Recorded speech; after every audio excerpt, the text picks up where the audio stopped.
Test, test. 1, 2, 3. Hey guys, PIEGUYRULZ here, and welcome back to the recast. I am joined, as always, by my internet best friend, who I very often refer to as Dookie, MonstersReview. Rough. Just kidding, I can talk. We are also joined by Nickelodeon, Nintendo, NICKtendo. Yo, it's me. Hi, I'm NICKtendo. I make videos about cartoons, but I'm most well known for my video on Johnny Test, which was Really? a 30-minute long analysis about it. It was hard to make. A lot of people liked it, but you know, Johnny Test is not the only thing I'm known for, of course. All right, well, this concludes this interview with NICKtendo. Yeah. Well, That was pretty solid, if I do say so myself. I want to start like a theory that your name isn't Nick, and it's just your channel is like Nickelodeon Nintendo. I want to get that off the ground. Ooh. Mhm. I mean, I'll tell you a little secret. My name is actually Nick. I'm pretty sure your name is Johnny. Oh no, I've been found out. So you might be wondering why we're talking so much about Johnny Test. Probably not because you saw the thumbnail and the title, if you're on YouTube. This week, we told you guys that we were going to be talking about Steven Universe and Gravity Falls. And when we said that last week, it wasn't a lie. We had every intention of doing that comparison this week. But the guest that we have in mind, we couldn't really get him scheduled correctly this week, so we decided to turn it into an April Fool's prank, and we're going to talk about Johnny Test instead! Ha! Got you guys. Yeah. Take that for believing us at face value. What part of this is remotely funny? Johnny Test is a very serious matter. I hope you guys take this topic as seriously as I am. I mean, you're correct in saying that Johnny Test is not funny. So I won't tell you what episodes of Johnny Test we're comparing, but we'll talk about that in the last part of the show. First up, did we have any corrections for last week, Monsters? Not really. During the live cast, we briefly talked about the Drake and Josh reboot rumors that were going around. But since a little bit more information has been revealed, and apparently it's not for like a direct reboot with the characters from the Nickelodeon show. Apparently it's just like a new show idea that happens to be starring Drake Bell and Josh Peck. And they've been going around and pitching that to networks. Mm-hmm. Which effectively would be Drake and Josh anyway, because it's not like Drake and Josh really had like a gimmick to it that they couldn't use elsewhere. Right. Like the main thing was their chemistry, basically. Right, I just don't know if it's going to be like Josh is the dork and then Drake is like the ladies' man. I feel like that would be very strange if they did it any other way. Yeah. Because, I mean, that's them at their best. Right. Of course, Josh is going to have to put the fat suit back on. Yeah. Put on the spank. Oh my goodness. He's gonna Skinny have to put season 4 Josh still gets me a little. It's still a little weird to me. How do you feel about the possibly earring? Oh. You know about that? Like, there's. I'm not completely, not really. Okay, yeah, especially in the movie Drake and Josh Go Hollywood, and I think maybe in other episodes, maybe it's just the movie. It looks like he's wearing an earring, but it's very hard to tell. I don't know if he is or not. Why would they disguise the earring? It's just like a little like I don't even know how to describe it. Maybe I'm just crazy. I haven't seen it in years, but when I was younger, I was like, does Josh have an earring? Nah, that doesn't really fit Josh's character to have an earring. But if real Josh wanted an earring, you know, he might have had to leave it in during shooting so his ear hole doesn't do that thing. I mean, I don't remember if he has an earring, but my least favorite Josh is in Merry Christmas, Drake and Josh. He has like long, like straightened emo haircut. Oh yeah. Yeah. Really? Yeah. All right. Well, that's Drake and Josh talk. Are you guys gonna rank the different Joshes next week? What is your favorite Josh evolution? Every Josh Best reviewed. Josh is Josh when he's independent. Josh is done. Yeah. When he's done, that's the best Josh. My favorite Josh is where he screams and gets in Drake's face. That's a good one. I'm pretty sure the best Josh is the one that runs over Oprah. I have this picture on my phone where I was in a library, and there was some book on Oprah, and the last name of the author, I swear it was either the first name was Josh or the last name was Peck. One of those. It was probably the first name was Josh. It's very good. Okay. Nice, so, nice. There he is. That's what he's been doing. Yep. And another bit of housekeeping. We don't mention this every week, but I figure I might. We put the timestamps of what we're going to talk about in the description in the YouTube video. So if you're ever like, you just want to know how we feel about a certain piece of news in the week, you can always just skip to that.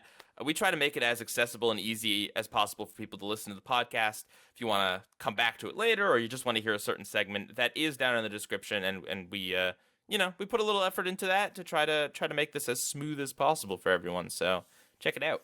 Yeah. Pieguy, why did you tell everyone about that? Now everyone's just gonna skip to the part of the video where we talk about Johnny Test. They'll come back. They'll probably come back. Please come back. Please. I'm just saying, maybe people want to come for just the Johnny Test. I'm all right with that. I don't mind. Think of the people like me that may or may not be a little... I don't know. I'm not going to say anything. Okay. I made no point with that statement. I didn't hear what you said. You kind of glitched out. At any rate, NICKtendo, what did you watch in the past week? Okay, I watched loads of stuff.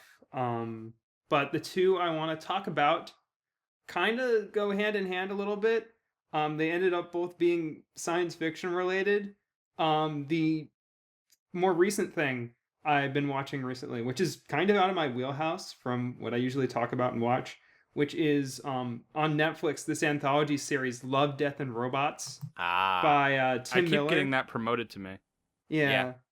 It's apparently an NSFW series, so all you kids can cover your ears. We won't be talking about all the gritty details, but what that means is apparently there's some episodes where they felt particularly edgy, and they just decided to like show some naked ladies. I think we know why Nick watched this now. No. Honestly, it's really hit or miss, like some anthologies are, honestly. Sometimes the characters aren't really developed. Sometimes it's either they have a good idea, other times it's like, when it ends, it's just, oh, that's the end, or, oh, that was kind of a cool idea, I guess. How long is each piece, Nick? Each episode runs from like, I'm on Wikipedia, it says 6 to 17 minutes. Okay, so yeah, we're talking maybe a little longer than your average 11-minute cartoon and a little shorter. Yeah, but since they're introducing a whole new world and a whole new set of characters, there's like only so much they can do. I've seen like, I don't know, like there's 16 episodes. I've probably seen like 10 of them. I kind of skipped around a little bit. Mm-hmm. Were you more of a fan of the love, the death, or the robots? Not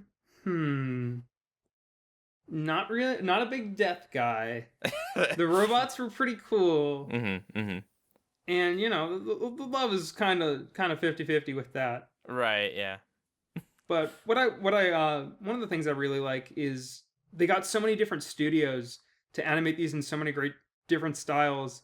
One of them has, I think one of the animation directors or someone who's really involved in Spider-Verse. So there's a lot of that that style. One where that takes place in a city. I mean, the story itself isn't that great, but it looks pretty nice when they're in the city. There's an entire episode narrated by Maurice LaMarche doing his Orson Welles impression, which is like just a sell for anyone who enjoys Maurice LaMarche doing his Orson Welles impression. Everyone's favorite episode so far seems to be the second one called 3 Robots, which is just 3 robots that kind of just roam around a post-apocalyptic city trying to understand human stuff. And it's cute, it's charming, and it didn't have a lot of swearing and unnecessary like exploitation, I guess. So it was pretty good. Nick, would you say that the adult stuff in it is like just kind of just thrown in. Like the way you're talking about Yeah. it sounds like it's not like these. I don't know, like not like the stories needed it, or Some is it of just that them, you don't like it? Like I mean, like, yeah, I feel like to an extent some of the stories don't need it. Like, oh man, the first episode is definitely is like very it kind of shows you a bit of what you're in for. It's probably the most polarizing, but makes a just a big first impression. Where towards the end there's some random stuff that goes on and a weird twist ending, and they're like, okay, that was it. I probably didn't need to see that. I mean, I don't know. I don't know if it's just me. I know some people have felt like they've just been pushing the envelope in the in some places where it's like, all right, cool. Mm-hmm. But what about the substance? Like, Right. But there's a lot of cool ideas here. A lot of like really really great animation, and it's cool to see adult animation in a place that's not low budget animated sitcom Yeah. airing on Netflix/Fox with adult humor. Mm-hmm. But yeah, it's unique. That's good. I mean, hey, I'm always for that. Yeah. Do you think the show would be better if it wasn't on Netflix? If this was like on FX or something? Yeah, probably. Maybe they tone down the adult content a little bit, and they probably end up doing. They probably have more time to. They probably wouldn't be able to make episodes whatever length they wanted to, so that might force them to not have like more contained stories, and that could be like a creative benefit, I'd say, or like I don't know how it would all pan out, but maybe I think maybe putting it on a network would be a little bit better because Netflix has no standards and practices, and it's a bit of a blessing and a curse here. Yeah. I mean, FX is owned by Disney now. Yeah, There we go. nothing makes sense anymore. Sweet D is a Disney princess. Interesting. Yeah, I feel like we don't see too many anthology series anymore. They're becoming popular again. Well, with Black Mirror, what's it Twilight called? Zone Yeah. reboot, Right. those sorts of and things. Twilight Zone's getting a reboot. On Netflix or? I think it's like CBS All Access, their streaming Yeah. service. Oh. with Jordan Peele working on that. Okay. All right. Well, since we all have a lot to talk about, we'll move on to monsters for now. All right. Well, starting it off, I watched a couple interesting things on YouTube. Nice. I watched some Oh, SpongeBob no. YouTube poops. Those are always great. You know, monsters that you never know if you're gonna come in here with like a very classy documentary or just. Or just that type of content. I watched a YouTube poop. I mean, nothing wrong with YouTube poops. I don't know what you could possibly say about them. Well, it's just, especially in the ones that I watched. The one I watched was called SpongeBill something. I don't really remember the full title, but like, I like how some YouTube poops take the liberty to kind of have their own like psychedelic aesthetic and take a lot of creative liberties and try to form, not in kind of the same way as like a Team 4-Star or Briggs series, but kind of like try to form their own narratives while remaining incredibly funny and having a bunch of inappropriate bits. And also kind of having a lot of existential dread as well. Two things SpongeBob is known for. Yeah. Of course. Yeah. So I watched those. Are you familiar with the Family Guy Chowder bit? Like the Who Wants Chowder bit? Oh God, monsters! Come on, dude. What are you doing? I'm talking about what I watched. I'm unfortunately not familiar with that bit. Please enlighten me. Oh, okay. Well, it's basically a bit where like Peter, Chris, Brian, and Stewie puke for like 2 minutes straight, and then Lois walks in and says, "Who wants chowder?" And then they all puke. All you had to say was Simultaneously. Ipecac. I'm sure Nick knows the Ipecac scene. I don't know But- why you said chowder. Oh, well, yeah, I don't know. I've always known it as the Who Wants Chowder scene, but basically somebody made a video where it's like all tuned in like the same music note with a vocoder, and it's really funny. Other than that, I watched a little bit of Nathan For You. I watched a Netflix movie called The Dirt because it kept getting recommended to me. It's about Motley Crue. It's very obscene, kind of like Wolf of Wall Street, like stylistically.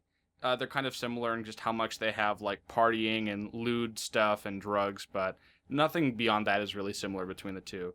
And it's enjoyable. It's nothing worth praising, but if you like the band's music, you might like it.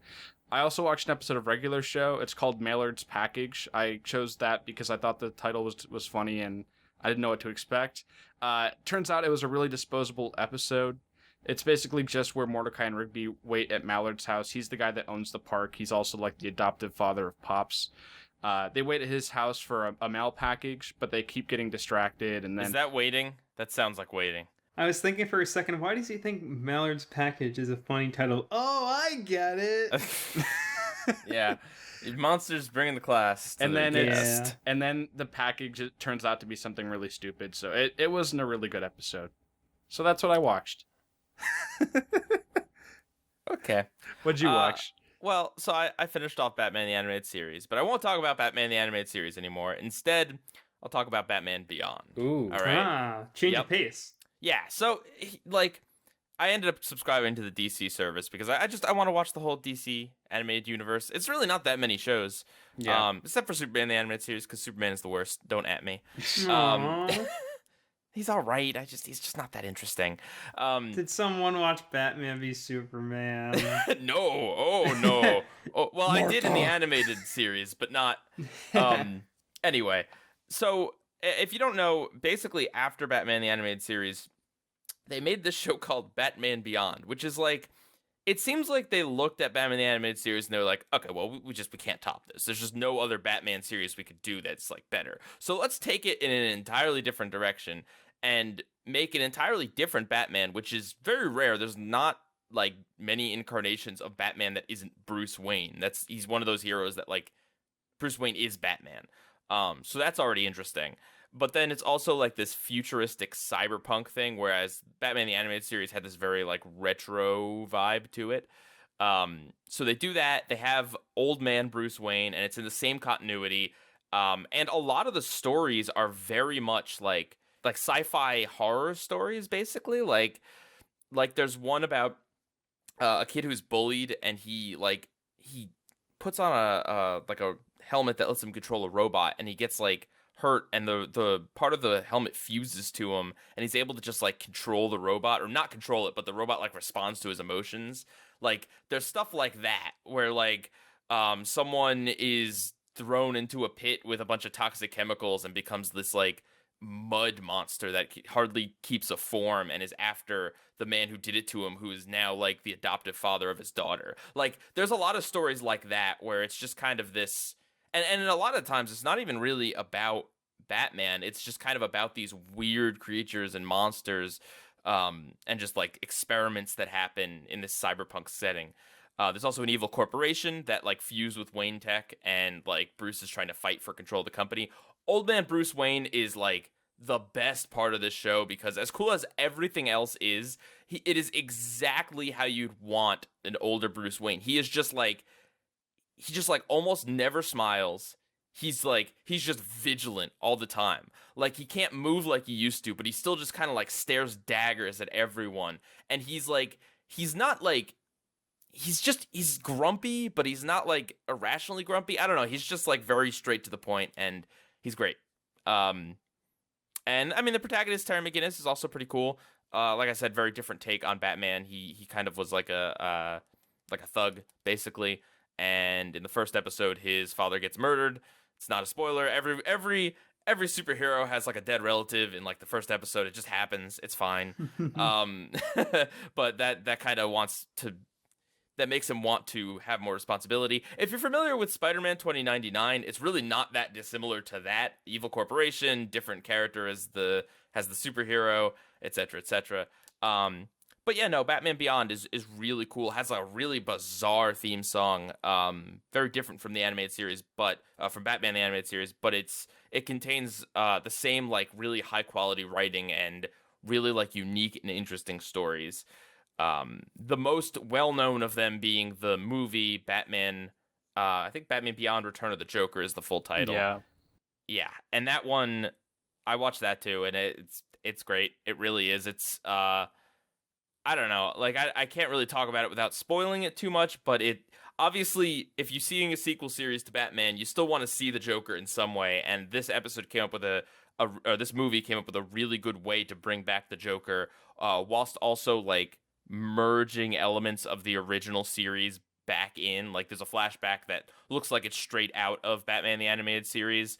And that's really cool. So yeah, if you've never heard of this show, which you might not have because it's not like super well known, do check it out. It is on DC streaming service, and it's the type of show where like after 1 or 2 episodes, you'll know very much whether you like it or not. And you don't have to see Batman the Animated Series to see this either. It's not like there's definitely certain little things that you'll get out of it having seen the animated series first, but it's not necessary at all. Cool. So yeah, Nick, what else did you watch? Oh, thanks for coming back to me. Yeah, I watched a ton of stuff this week. I caught up with the 2 most recent episodes of Star versus the Forces of Evil. Star versus the Forces of Evil. Why do people not like that show, Nick? I keep hearing things about like there's some controversy. No, people like the show. It's just that its love triangle is really obnoxious. It's got a will they won't they thing. And it's obvious it's going to be a will they, but then there's this other guy, and they're trying to make it happen, but it's not going to happen. And they foreshadowed it enough that everyone knows. And there's a big episode. There's these episodes where everyone blows up, but honestly, every episode is either, yeah, that was pretty good, or it's like, yeah, that's okay. I'm personally not like really like into it. So a lot of my reaction is pretty lukewarm, but occasionally there'll be an episode where it's like, oh, that was a cool thing they did. But the thing I want to talk about that was similar to the Netflix thing I watched, Love, Death and the Robots, was I'm in the middle of rewatching Futurama.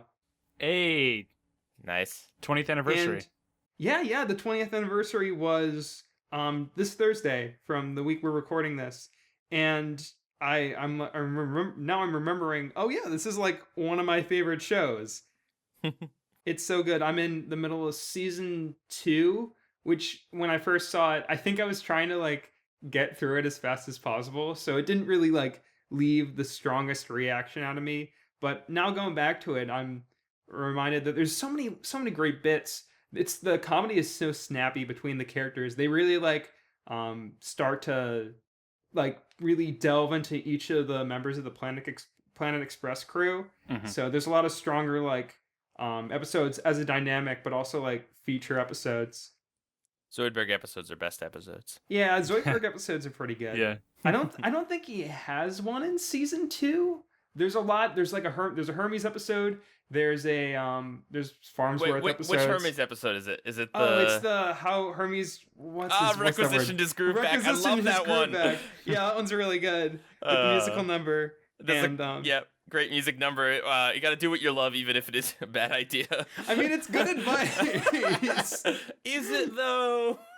I mean, I was thinking about that. I mean, that's kind of good advice, but like, if you want to get fired, I don't know. But the episode that stuck out to me the most from when I was rewatching it was the Deep South, which is the one where they go fishing and they end up Fry meets a mermaid underwater. And the lost city of Atlanta. The lost city of Atlanta. I'm like, I haven't been to Atlanta, but man, seems pretty accurate. I don't know. I'm pretty sure Atlanta's underwater. Yeah. Yeah, they're really trying to get some big tourist attractions.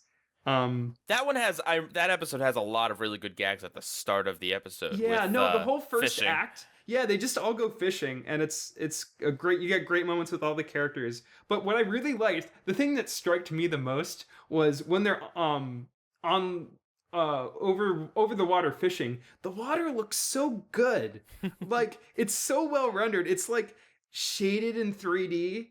Like there's a lot of like pretty good like early 2000s CGI integration in Futurama. The first couple seasons. Like, that stuff was relatively cutting edge for a TV production at the time. Futurama was, and honestly still is, one of the best integrations of CG into a non-CG format. Yes. Yeah. But for me, I'm like, like you usually just see the spaceships and all the establishing shots, which are done in CG. But Buildings. here, the water, the water just looked fantastic. I don't know, I don't know why I drew so much attention to that, but it was also like a beautiful episode that used the underwater setting really well. So yeah, that one was like one that stuck out to me from when I was rewatching. Nice. I feel like the first Zoidberg episode is the one where they go to his home planet and he wants to mate with the one. Oh yeah, there is one in season 2. Yeah. Oh yeah. I started like a couple episodes after that. Like I took a break from rewatching it to watch something else for my channel. So, but yeah, that the why must I be a crustacean love? Yeah, there it is. Yeah. Did you watch Futurama because of Maurice LaMarche? No, I'm not big into like the Animaniacs stuff, but I am a fan of the episode later on in like I think it's like season 6 or whatever, where they have a fake Orson Welles broadcast. Yeah. Well, yeah, Maurice LaMarche plays a few characters on Futurama. Yeah, he's Morbo. He's a lot of some of the extra incidental characters. Yeah, incidental characters. No, I know Maurice LaMarche probably the best from The Critic. Well, that's where there's a great bit with the Orson Welles doing the frozen peas commercial. If you don't know anything about The Critic, please look up that bit because it's so good. Also, watch The Critic, please. Yeah, I mean, anyone. I've seen The Critic. I mean, it's like it's good. It's like Simpsons 90s. Oh, there's some weird political stuff. Like so many president jokes, just president jokes. Yeah. In like the later episodes, but it's pretty. It's solid. I'd be very interested to see what they would do with it today. But I don't want to see what it would do today because I don't really feel confident that it would be that great. But whatever. Well, as we all know, The Critic is no longer allowed to be shown on television after it was revealed that John Lovitz doesn't support people. There's a joke somewhere I was trying, couldn't come up with it. I'm making a joke about how The Simpsons pulled the Michael Jackson episode. Anyway. Oh yeah. Yeah. No, honestly, I feel like if something. No, I swear, if something comes out about John Lovitz, we all know Matt Groening like already hates that episode. So that one would be really close to having the plug pulled. It's like he didn't even want to put his name on it. And he didn't want to be in the commentary. Yeah, and somehow, like, even years later, he's cool with the Family Guy. He's cool with the Futurama crossover, which makes sense because it's a show. But I wouldn't be cool with that crossover. But yes. Yeah, I mean, like, those are... Look, yeah, he signed off on those. I don't know, man. Yeah, I mean, honestly, I'll be honest. The Critic is at the quality of The Critic is at a point where The Simpsons crossover is the best episode. Really, dude? The Critic is great. I mean, it's a good show, but like, there's so many great bits in that crossover episode. It's so good. That's the episode is A Star Is Burns, by the way. Yeah, A Star Is Burns. I love that one so much. Yeah, you don't even have to like have seen any episode of The Critic to think it's funny. We'll do a recast on that. A Star Is Burns versus the Futurama crossover, or not the Futurama. It's got to be the Family Guy crossover, or the Lady Gaga crossover. Anyway, the other I watched a few other things, but I'll to wrap this up. I watched Milo Murphy's Law after some good Disney Channel marketing got me to watch a clip of Doofenshmirtz taking over the intro, and then I'm like, oh yeah, that show exists. Always forget about Disney Channel shows. There's a Tangled show I need to see, but can never remember that either. To be fair, that was a really funny clip. Yes, it was. I know Doofenshmirtz is a little controversial, but that clip, that's just good physical comedy and good voice work there. Okay, so instead of like normally watching Miles Murphy's Law, which is probably, I'm gonna keep saying that like that. I decided to just skip to the Phineas and Ferb crossover, which is not. That was a bad move. Yeah, because it's a continuation of another episode, right? I think. multiple other episodes. Oh, yeah. okay. See, I wasn't sure if the show had a storyline or if it was just the second part. Now, why would you make your big crossover like the conclusion of your story? Dude, I don't know. I guess it's a bid to get me to watch the rest of it, but once I've already seen this, I'm not going back, probably. Which is... So, okay, like, it's weird. I guess, let me say this. So I watched that, and then I watched, like, 2 other episodes in season 2. I didn't watch a ton of episodes, and I've seen the very first episode. Let me say this, like, the gimmick in the show is bad. Honestly, the idea that anything can go wrong will go wrong, that's not, like, that doesn't sound bad on paper, but in the show, in all the episodes I've seen, and it's not a ton, what Murphy's Law is essentially things fall down. That's literally...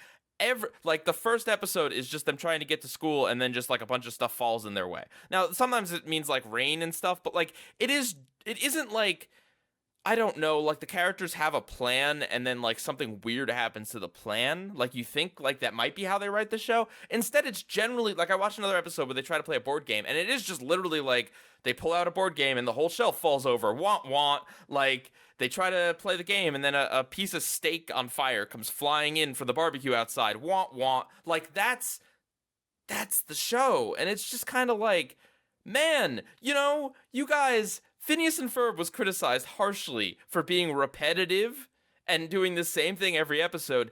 And what do you guys do in your sequel series? You decide to make something even more formulaic. Why? Am I wrong, Got a good Nick? theme song.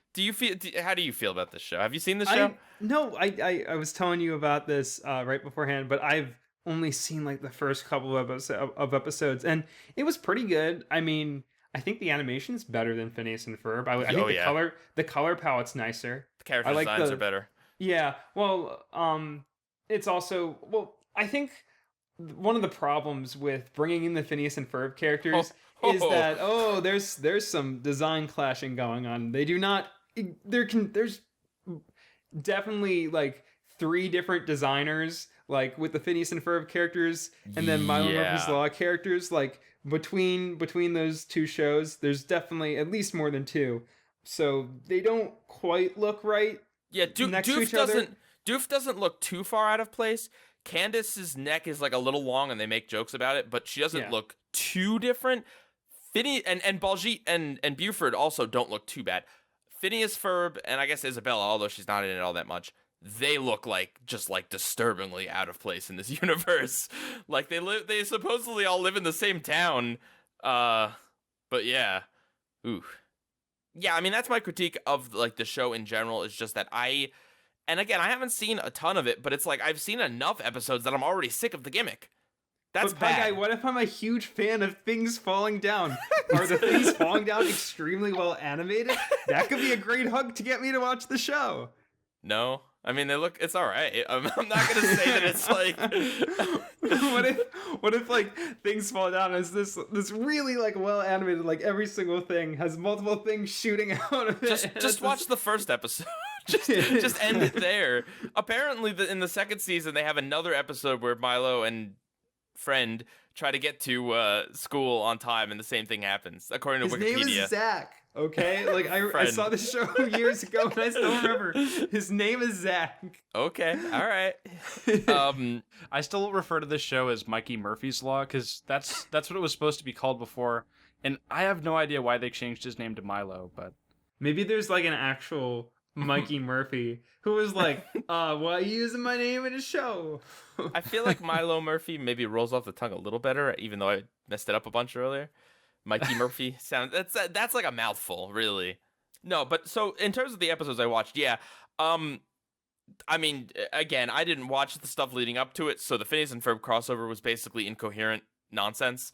Phineas, like, the weird thing is like, what they do is they say to defeat the evil pistachio aliens, or whatever they are, they put Phineas, Ferb, and Milo in a giant robot, and essentially they say Phineas and Ferb have the opposite of Murphy's Law, where they just have good luck all the time. They make a joke in this where Milo's or someone's like, well, what do you guys do when things go wrong? And they're like, we have no frame of reference for that.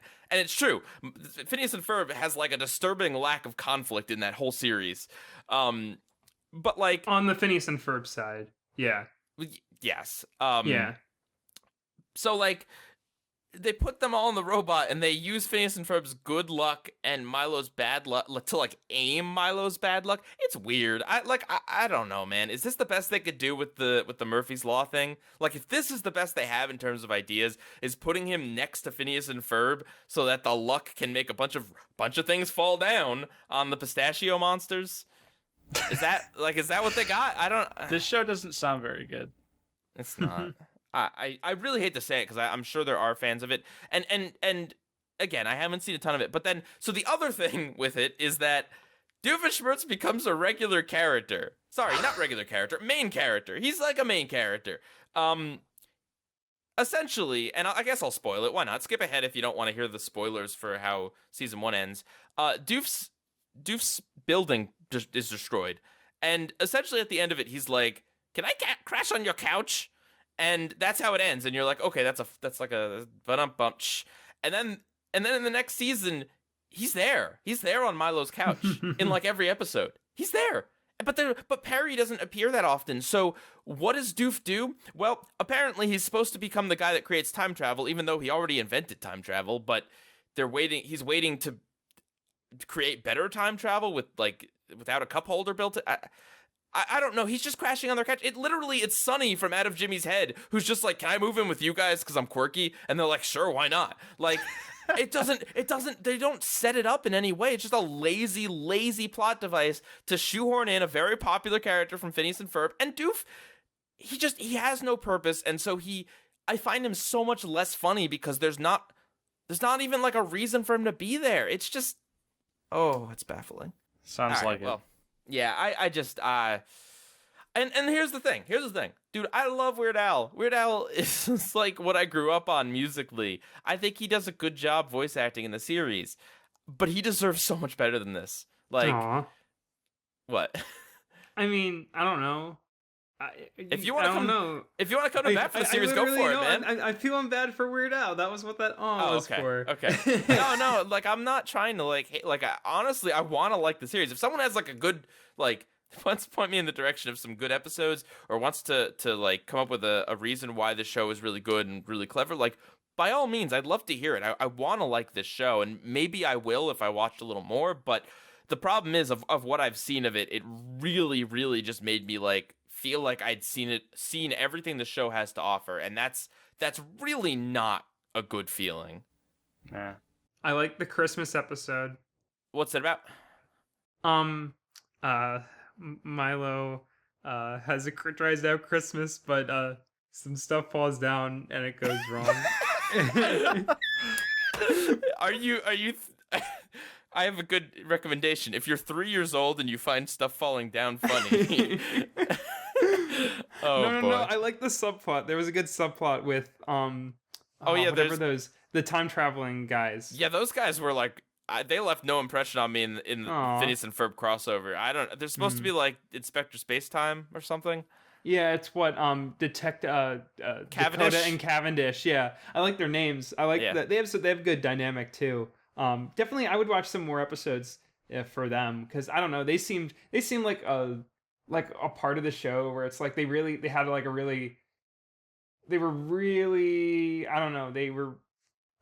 felt very strongly about those characters. They were really confident in them. That's what I was looking for the past 10 seconds. That's the word. I will say that it's like, although I feel like in some ways it's more repetitive and structured, or not structured, but more repetitive than Phineas and Ferb, it doesn't have the same structure, which like you think would be a good thing. But one of the strengths of Phineas and Ferb was because it was so formulaic, they played with that formula so heavily and they relied on that formula to subvert it for jokes that like something that's less formulaic like this ends up being a little worse because, or a lot worse, I'd say, because they don't have it just stuff falls down. Like, I guess the plots are different, but stuff falls down the series. Maybe we should move on before Pieguy tries to talk about stuff falling down. Before something falls Again. on you. Yeah. Yeah, so before the irony strikes, before Murphy's Law strikes him. It's his world. I'm just living in it. All right. I don't know why that song is there. Anyway, all right. Let's talk about something a little less polarizing. In the news, I don't know if you guys heard about this, but there's a movie happening in like 2 months about a young, intrepid explorer and her best friend, a monkey named Boots. You know something crazy? Apparently, Explorer is her middle name. Now that's pretty wild. Yeah. Yeah, I mean, they really mixed things up. Gave her a new middle name, really changing her identity. That's what like. Yeah. Yeah. Anyway, this movie is called Dora and the Lost City of Gold, and it's based on the famous preschool children's media character Dora the Explorer. I think you mean the Explorer. Dora the Explorer. It doesn't rhyme Yeah. with you. Dora. That's true. Everything has to rhyme. Mm-hmm. Anyway, what'd you guys think of the movie? I didn't see it. It's just a trailer, Nick. Did you The see the movie? trailer to the movie. Did you see the movie, Nick? Unfortunately not. I just got this trailer for a movie that forced the Dora property onto a movie about kinda Dora, but not really. Like, I mean, I didn't see the backpack. I didn't see the map. I don't know where I all saw these the classic backpack. characters went. Please tell me where's Swiper. There And were where can lots I of- tell him no swiping? Is there gonna be a move? Is there gonna be some audience interaction where we have to yell at the screen to get Swiper out of there? I'm looking forward They to showed that. they showed the backpack, but it wasn't animated, and they showed Boots, who's very clearly animated. This is such a disgrace to the source material. Apparently, Boots isn't wearing any boots, so why is he called Boots? It's gonna be an end of the movie thing. Like they'll okay, so they'll go home. They'll be back from the Lost City of Gold, and Boots will like run into Dora's father's closet and find a pair of red boots. And Dora's gonna be like, you know what? I think I'll call you Boots. Is this gonna be like an abridged version of The Road to El Dorado? Well, Because I mean, isn't that basically the City of Gold? I guess, but the thing that kind of struck me about the trailer, I don't. Maybe you guys have not seen this film. I don't know, but Mean Girls. What? A very long time ago, yes. Okay, well, Mean That's Girls. that's an odd comparison. No, hang on, stay with me. All right, I'll stay with you. Mean Girls is about a girl who, her parents were like, I don't remember the specifics. They were like, they all lived in Africa and studied animals, like Wild Thornberry style. And then she has to go to a normal high school, and so basically she compares high schoolers to like the wild animals and stuff. Mean Girls is a very funny movie, by the way. But like when Dora has to go to school and like they're like talking about her like she's wild and all that stuff, like that kind of seemed a little Mean Girls-y. Here's the thing, like I really don't feel positive or negative about this film. Like I think that this definitely could have been a lot worse of a trailer. Could have been a lot better. But like the thing that I kind of am wondering is like what really is the audience for this? Like what age group are they going for? Because they've got like Dora's got a knife. Like not that that's like super adult, but like I don't think they're trying to hit the preschool demo. I don't know how much the preschool demo goes to movies. I sure don't like it when the preschool demo goes to movies. I think they're trying the family demo. That's what it seems like, but it's just Yeah. kind of like, is it going to be too safe for like teenagers and anyone older than a teenager to enjoy it? Or is it going to be too like edgy and kind of feel like forced, like they're trying to adult up Dora of all things? I think it's gonna be. I think it's gonna be somewhere in the middle of those things where they're gonna go for a family PG, like hard PG kind of rating, where it's like they'll try to like have some adult jokes, but adult as in this thing doesn't belong here. Haha, it's a Dora movie. You weren't expecting that. right. Like A lot of people on Twitter were linking this College Humor a Dora trailer parody that was made like 5 years ago, where it's like if Michael Bay directed a Dora movie, and there's actually kind of a lot of uncanny similarities between that and the real trailer. Why do you guys think that this trailer didn't, or like news of this didn't really pop until like the movie's only a few months out? I think they wanted to tie it in maybe with the Kids' Choice Awards. I mean, that seems like the best place to present a trailer for a Nickelodeon movie, so... I guess, but like they could have popped it out last year maybe, or like a Yeah. teaser or something. I don't Well, know. They went straight to like a full trailer for a movie that's only coming out. It's also coming That's- out in August, so that's what I'm saying. there's like 4 or 5 months. Maybe they think it's going to lose momentum, so they're just trying to compact all the marketing like right before the anticipating release. Right. They obviously want some marketing, but they think it's going to be a failure, so they're trying to bury it. That would be that's a good prediction. Yeah, Paramount's having a not so great a year when it comes to kids movies. I How'd mean, that Wonder Park Wonder turn out? Park came out last week. That was from them, Who? and that's doing terrible. And it's supposed to have a Nickelodeon show that's going to follow it up. So Oh yeah, who knows isn't how that a that's going. Nickelodeon movie technically? Yes, it is. Oh, It dear. is. Oh dear, indeed. It's a bad year to be anyone but Disney. Pretty much. And also in November they have everyone's favorite Sonic the Hedgehog movie coming out. Oh, boy. So yeah, I mean, like, same studio. I was thinking a bit about this. I'm wondering if they were going to like Crossover adapt Sonic Dora. and- No, adapt Dora in the same way that they would do with Sonic, because they're like, I don't know. I mean, like, yes, I want to see Sonic with a knife. Boots and I Tails want- are going to look just the same. Yeah. Well, I mean, people were saying Tails isn't even going to be in the movie. They're going to just make it a Sonic-only affair, so who knows? Tails seems like sequel bait. That's Yeah. Well, no, they would go with Shadow for sequel bait, because you got to get those emo 16-year-olds in the theater. Shadow's the third movie. Shadow's like you go edgy on the third movie. Spider-Man had it right. yeah. No, I just want HD Sonic Adventure 2 cutscenes for the third movie. That's all. That's all you Okay. need, baby. Okay. Of course, you had to make this about Sonic. Hey, that's what I'm here for. It's not Sonic without Nick. Yeah, I don't know. I mean, I think this movie will probably, honestly, like, just be completely, like, forgettable. It'll probably make back maybe what it cost, because it doesn't look to be a very expensive movie. And then, like, no one will ever talk about it again. I mean, they Probably. couldn't even get someone who looked like Diego to play him. It's just some, like, random guy. It's like, hi, I'm Diego. I'm just tall, skinny guy. Dora, hi. It's me, your cousin, Diego. That's what it says in the script. Dora's head doesn't even look like a pumpkin. Well, the thing is, Or too, like a watermelon. Again, they're totally not going with the source material. like I didn't really watch. I think I maybe watched a little bit of Dora when I was younger, but I have a little brother who was watching that stuff a lot more. So sometimes when I was with him, I'd tune into it a little bit. And if I remember correctly, Diego also lived in the jungle, and he did like animal rescue and stuff. Which, I mean, in the context of this movie, makes no sense. Well, I think Diego's supposed to be a recognizable person that we, the audience, can, like, relate to, because Dora's apparently, like, weird jungle girl. Yeah. Wink, wink.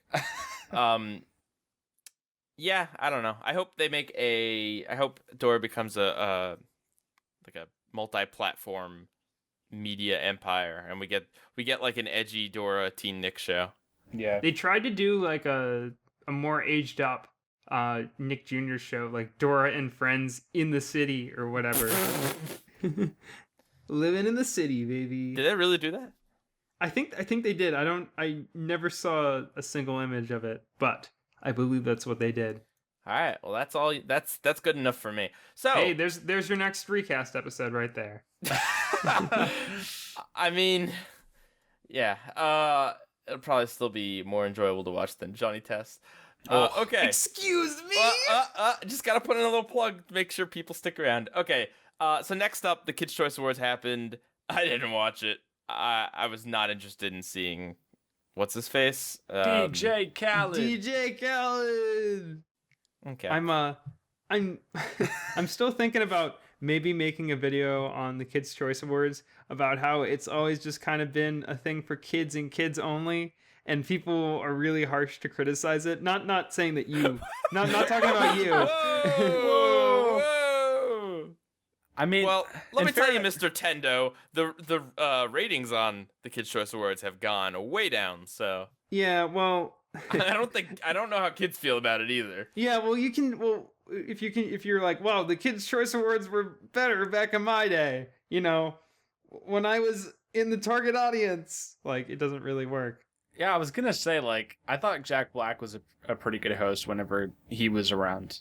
But Yeah, I agree. When I saw it as a kid. yeah, I haven't watched them in a very long time. Mm-hmm. Me neither. All right, well, I feel. Let's look at the personally attacked. winners. Now let's make fun of what kids decided to. Well, also the thing is too is that it's not kids don't like kids do vote on it, but ultimately it's decided by whatever Nickelodeon wants. Please confirm that you're under the age of 13 to vote. No, I'm not. No, but there's the thing where they put these little disclaimers that are like your votes only matter towards like a section of the selection. Nick picks what it wants to pick. Yeah. That's what I do. So favorite movie, Infinity War 1. Happy to see that. I mean, they got taste. Favorite movie superhero, Robert Downey Jr. That's good. Yeah.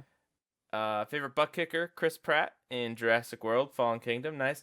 Incredibles 2, one favorite animated movie, which Nah. yeah, Spider-Verse, but that's all right. I understand. Why is this like the only thing Spider-Verse lost? Like, legit. This is one of the only Kids things. are stupid. Actually, Spider-Verse is a very sophisticated film, only for adults, Nick. That's why. Yes. I really like the part where I'm trying to say something without spoiling it. Just go watch Spider-Verse. Yeah. Plug. I like the part in Incredibles 2 where I had a seizure. Yeah, me too. Well, I mean, you could probably get one from Spider-Verse if you were trying to. Yeah. If you're, I don't think that's... as people do. Okay. Favorite funny TV show, Fuller House. Yeah, I'm I like so the disappointed. show with the No. actor who is involved with college skit.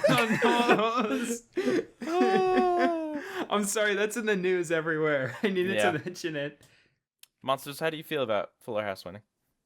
I haven't seen it. I like the original Full House, but I heard Fuller House is not good.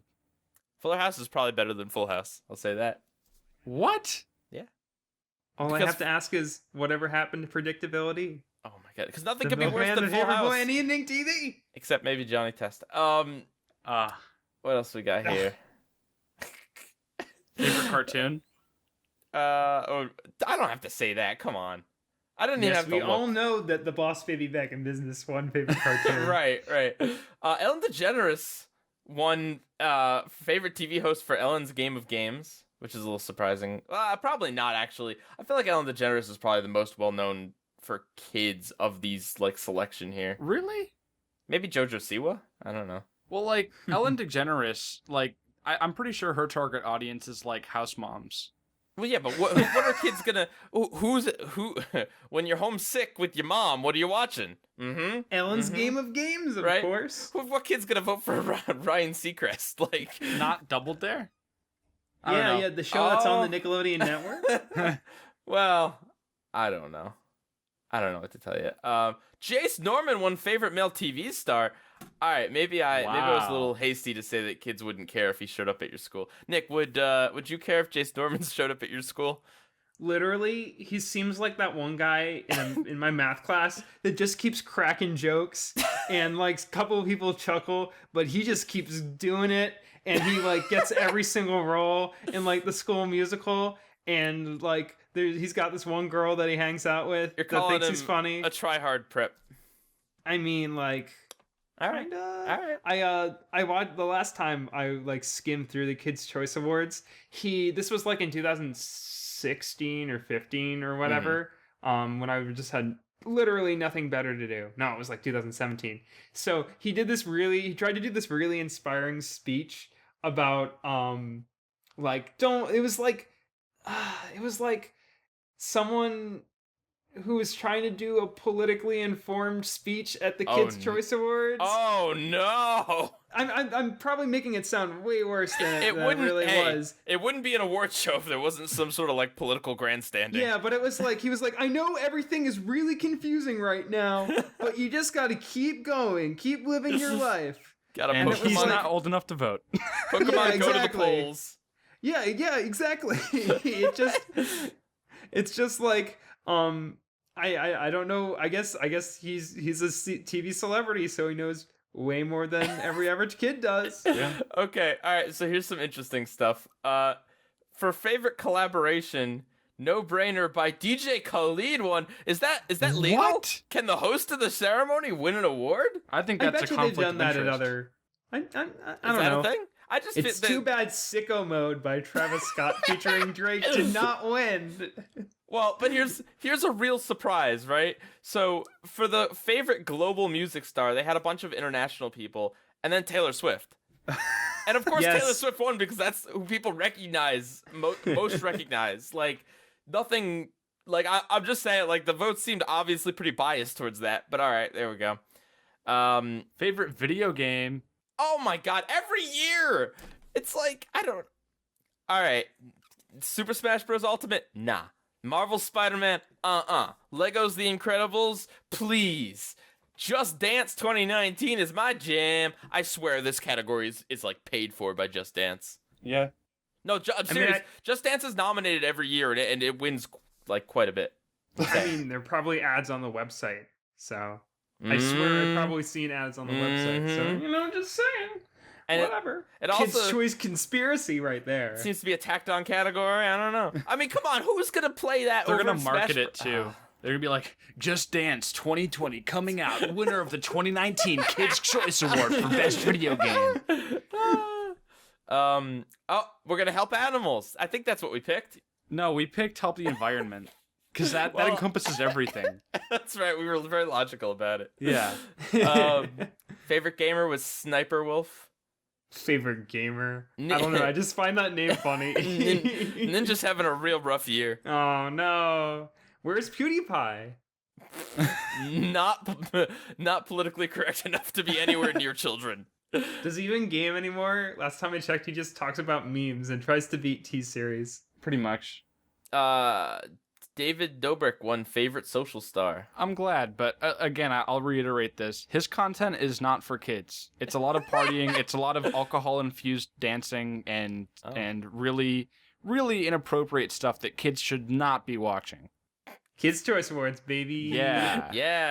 Yeah. I love David Dobrik, but his videos are not for kids. The following celebrities got slimed: Chris Pratt, the genie from the new live-action Aladdin, I love that guy. half of Drake and Josh, and the guy that Monsters finds inappropriate, Janelle Monáe, the guy that made Jack and Jill, and the host of the show.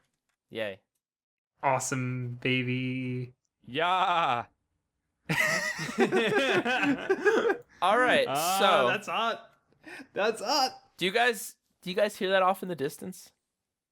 I think yeah. I think it might I know be. what I heard. I heard Migos playing at the Kids' Choice Awards, and they had to censor every other word because apparently, this is not a band for kids. That's what I heard. Oh, okay. All right. Well, I hear a good friend of the show, Kuro the artist, like squeeing somewhere off in the distance. In pain or in joy? Well, we'll have to ask him in a few weeks when he's back on, because live-action Ben 10 series is rumored, big rumor, all right, to be in the works at Warner Brothers. Well, I mean, they do own it. Do they though? Yeah, because AT&T, who's like the parent company of all Turner stuff, they recently had like company reorganization, and now Warner Bros. Animation and Cartoon Network are kind of like the same thing. Right. Interesting. Well, I think we all know that Teen Titans Go is responsible for that. Yeah. Whatever had to happen to make Teen Titans Go like a Cartoon Network original, yeah, that'll happen. Yeah. At any rate, there's really like not much to this other than that it's just a rumor of a live action show. This is apparently an exclusive scoop to the website Geeks Worldwide. Yeah. Mr. Worldwide. Which I've never heard of this site before, and I don't think any other any major outlets like Variety or Hollywood Reporter have talked about it, which makes me extremely skeptical. But apparently, like people on Twitter were posting screenshots of them like having early scoops and then later being confirmed to be correct later on. So for all we know, I mean, I don't know. I'm gonna not call it legitimate as of now, but I could be wrong. Rumored. We put the big rumored tag on it. No, Yeah. but I think this does kind of make sense. We're seeing a lot of superhero live action adaptation series on like CW and the DC streaming app and other places. This is going to be for the Warner Bros. Streaming app. So I mean, I honestly think that Ben 10.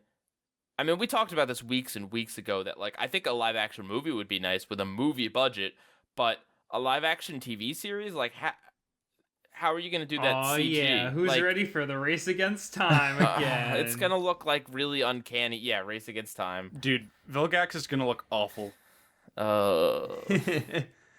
Yeah, no, I mean, Because the thing too is like whenever in the animated show, whenever he transforms into an alien, they like reuse the same animation every time. I can't see them doing that in live action. It's gonna be like Power Rangers. Yeah. They're just gonna be in big goofy rubber suits. Honestly, that'd probably be better than trying and failing at CG and making something nightmare-inducing like gray matter. Yeah.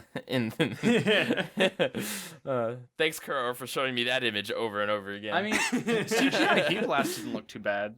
No, it's more the transformation part that was uncanny. Okay, there's also a new DVD coming out from for SpongeBob that has the next 100 episodes because they did the first 100 episodes on DVD.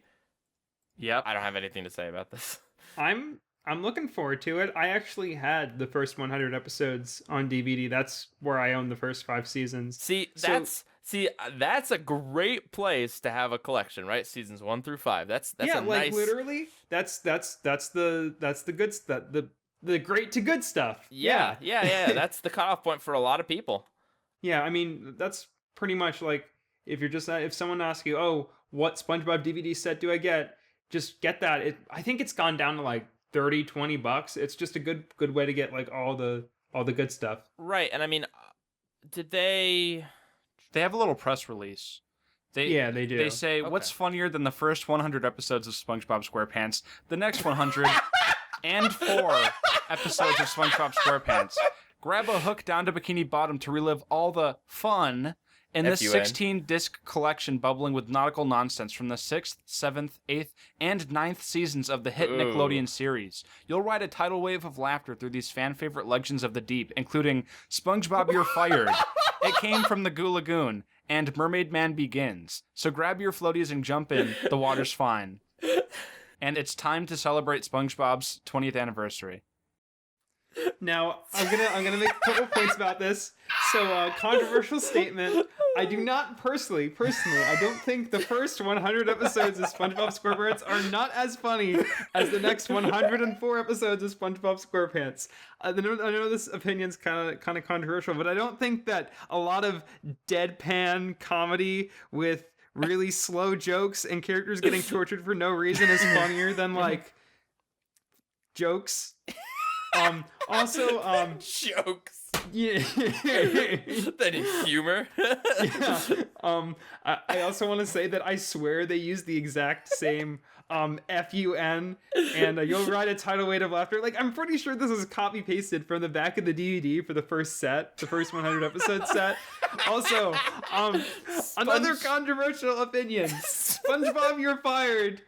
And it came at SpongeBob You're Fired. Specifically, that episode is I didn't know it was a fan favorite Legend of the Deep. I must be a little out of tune. I thought people had a deep burning hatred against that one. I think like myself. the best thing you could say about it is that it's a controversial episode. Yeah. But like, if you're gonna wait, didn't that have like a legit controversy? Yes, it did because for some reason, a certain side of the political aisle thought that it was making light of like unemployment. Like, I think both sides had issue with the episode. One side because they thought it was like making fun of people on welfare and, you know, unemployed, and then the other side because they thought it was like glamorizing unemployment and, well, like it, I don't know. Either way, anything like SpongeBob Goes on Strike?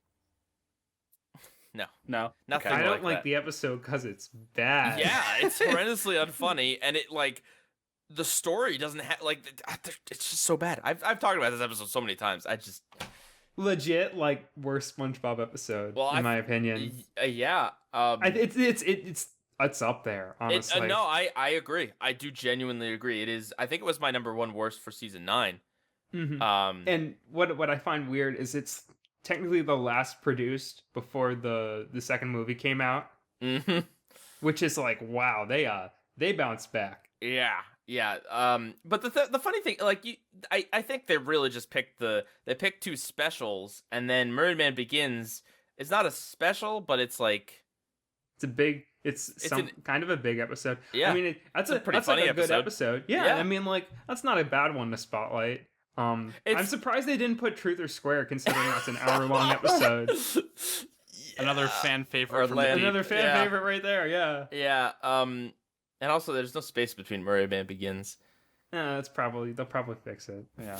But yeah, when I'm a little disappointed with the set-in, first of all, I hope that they do what the first 100 episode set did, where instead of just having all the DVDs from seasons 1 through 5, they actually made like custom menus that's for nice. each of the DVDs. But it wasn't like they all look exactly the same. They all had like a different page from a SpongeBob style guide. It looked really cool. Like you'll have to look these up if you haven't seen them, but each of the menus looked radically different. And they had like this documentary for the 10th anniversary they made, which was pretty cool. I didn't it probably shouldn't have been there because there's an entire section talking about how SpongeBob may or may not be homosexual. And this is also on a DVD set. It's on like the same disc as like the end of season 5. Like, that's so weird that they included that on the DVD, but okay. Wait, what? Who's talking about SpongeBob being gay? What? It's like I thought on this SpongeBob documentary. was asexual. Yeah, no, it's on this documentary on the first 100 episodes DVD. There's like they talk about this controversy for like 2 minutes. That's very strange for them to be included. Yeah, like everything else is like, yeah, you could show this to your kid and it's cool, but Nick, are you saying you can't show things with homosexual materials to children? Oh boy, I disagree. No, I'm not saying that at all. You're twisting my words.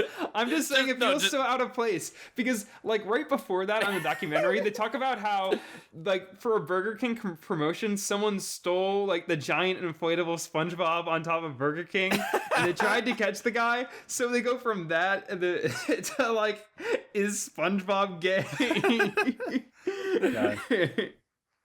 The sponges in the water are turning kids gay. Mm-hmm. Oh no! But yeah, I hope this isn't a slap together DVD set. It probably will be. It will be. But I'm gonna. Well, here's a question. Now, I don't own I only own the first 4 seasons on DVD. Do the later seasons have any bonus features, like on their DVDs? No, See, not really. That's the thing, because our bonus features aren't as big as they used to be. Because that used to be like a big thing, like. Why buy the VHS, which isn't going to have them because it doesn't have enough time for them, when you can buy the DVD with bonus features? But now that, like, things are shifting towards digital, which sometimes includes bonus features, but, like, is not really a requirement to include them. And now that, like, I think iTunes has all the bonus features, which is very awesome. Yeah, I still do enjoy watching the behind the scenes featurettes and stuff like that, and the creator commentaries. Oh, I think a lot of people do, but I'm just saying that I think it's like, unfortunately falling out of vogue because they know people are going to buy the stuff regardless. And also, the thing is, like, Nickelodeon is very tight-lipped about the production of SpongeBob. Oof, I know. I've been trying to research it. I tried to research it as much as possible for a couple of videos. I mean, I could never come to a conclusion about what Hillenburg actually did on the show after season 3. Like, despite having a say in things, you can only speculate because they don't talk about it. The best you get is when they answer questions on Twitter. When you bother them enough. No, literally, that's it. Yeah, like, and even still, when they answer questions, it seems like they're very, like, careful about not saying certain things, because it's a cash cow. Honestly, if there's if like some weird controversy blows up about SpongeBob, that could damage Nickelodeon financially, like, cripple them. So they keep tight-lipped. But my point with that was just that, like, you can't have as many behind the scenes stuff if they don't really talk about the show that much. Yeah, I think it's also probably moved a lot to like digital content too. But as for your question about asking if the later seasons have much bonus material, I think the first 100 episodes was like one of the last ones to, excuse me, do anything that wasn't just like slapping the shorts that they produced with the season onto the DVD. Yeah, that's what they did for season 9 and season 8, Lame. and I think 7. But that's about it. Dude, there's commentaries on the first season. I love them. There's commentaries in the first season, but they didn't put those on the first 100 episodes. Ooh. So I've never listened to them. Oh, they're great. There's some real insight in there. Yeah. I almost want to like rebuy the first couple seasons just to like listen to those. They talk about the cast talks about like the theory that the SpongeBob characters represent the 7 deadly sins. Oh, that's cool. And then the voice actress for Sandy is like, well, which sin am I? And then I think it's like Tom Kenny or someone's like, karate. So there you go. You're missing out. Yeah. No, I'm slowly diving into the deep well of commentary tracks on cartoons. Did you copy that from their description here? You're diving in. Slowly diving in, yeah. But no, I would love if they did commentaries. Like, that's the easiest form of bonus features. Literally just get people who work on the show into a room with a microphone and just, like, lay it over the episode. It's easy, and it's, like, a great source of extra content. I've probably watched the Simpsons commentaries more than I've watched those episodes, to be honest. Oh, man, yeah. Those are really insightful. I miss those. Those are fantastic. I need to go to more of my favorite episodes and listen to those. They one of the awesome features about the FX app, FX Now, is that for the Simpsons episodes you can listen. You can not only watch any of the episodes in its like native resolution, which is awesome because they stretched those out when they were in from 4:3 to 16:9, but also you can listen to every single episode they did commentary with. And so it's such a good resource. You barely need the DVDs, even though they're really well presented. I also love it when they remove episodes. Oh yes. Yeah. Every Simpsons ever. Asterisks. Except for that one that we regret. Yeah. All right. Pieguy, you better be careful. Keep your Simpsons season 3 DVD under wraps, unless Al Jean will personally break into your house and remove it. Oh goodness. I hope you know who Al Jean is, or else that joke will be lost on you. I know who Al Jean is. It's contraband. Me and the 3 o'clock in the morning. Al Jean, what are you doing here? I've come to erase the impurities. And I have to go. The Simpsons needs me. What they should do is they should just redub the episode, right? But like, I don't know, put like starring Hank Azaria as Michael Jackson. Well, no, the dumb thing is they didn't even get Michael Jackson to do his singing voice. Like, that's not even him. Really? Like, yes. So that for years people didn't even know. Well, because he's not Michael credited. He's not even credited. Michael Jackson isn't even credited for the voice. So you could be like, oh, it's just about. They talk about Michael Jackson. Like, It's such a convoluted way that, like, all right, look, I don't want to get into this.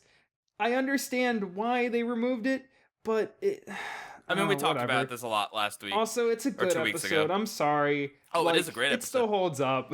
Well, no, but it's just like it doesn't, it doesn't erase 30 years of memories. Like, no matter what they do, 30 years of memories of this episode exist. I hate this new trend that The Simpsons is doing. It's like, something isn't up to PC standards. Let's just bury it from the show, which is they didn't really do that with Apu, but I think they kind of slowly phased him out. They did it in a very convoluted way that was not well presented. Yeah. But they need to have Apu dubbed as Michael Jackson's voice. There we go. Kill 2 birds with 1 stone. There baby. you go. All right. We have a question of a week. So from Norbert on our Discord server, we have a question, and I'm going to just paraphrase what he said because he said a lot of things. But this ties into what we were just talking about with the Michael Jackson situation and The Simpsons, in that how do you guys feel about the whole, like, separating the art from the artist thing versus, like, banning an episode? Like what is what is your stance about, like, can you separate the art from the artist? Is that something that everyone should be doing? Should everyone, like, stop supporting X thing? Or, like, what, where do you guys fall about that? And is it different in different mediums? Yeah, I mean, I can start off right away. My stance has always been, and I kind of mentioned this a little bit 2 weeks ago, just that, like, I believe that there is not an objectively right way to deal with the situation when a star or someone who was very influential in a project does something distasteful. Like, I just don't think that. I think that the people who say separate the art from the artist, I think that they are valid. And if they can and want to do that, I think that is a very valid thing to do. I think the people who say, I either can't support this person or I can no longer watch this because it's just too distasteful to see this person's face, I think those people are right. The only people I really think are wrong is the people that want to just, like, erase the episode's existence. I'm not even really against pulling it from air, because in this day and age, if you want to watch, like, I think pulling it from air and then leaving it, like, on iTunes and other places, I think that's perfectly fine. Personally, I generally tend to fall a little bit more on the separating the art from the artist, just because I know a lot of people put their heart into making something and put their energy into making something. And if you're doing it for, like, a stance of, like, well, I'm not supporting X person, well, I mean, you're also not supporting a bunch of other really talented people and this thing that you liked beforehand.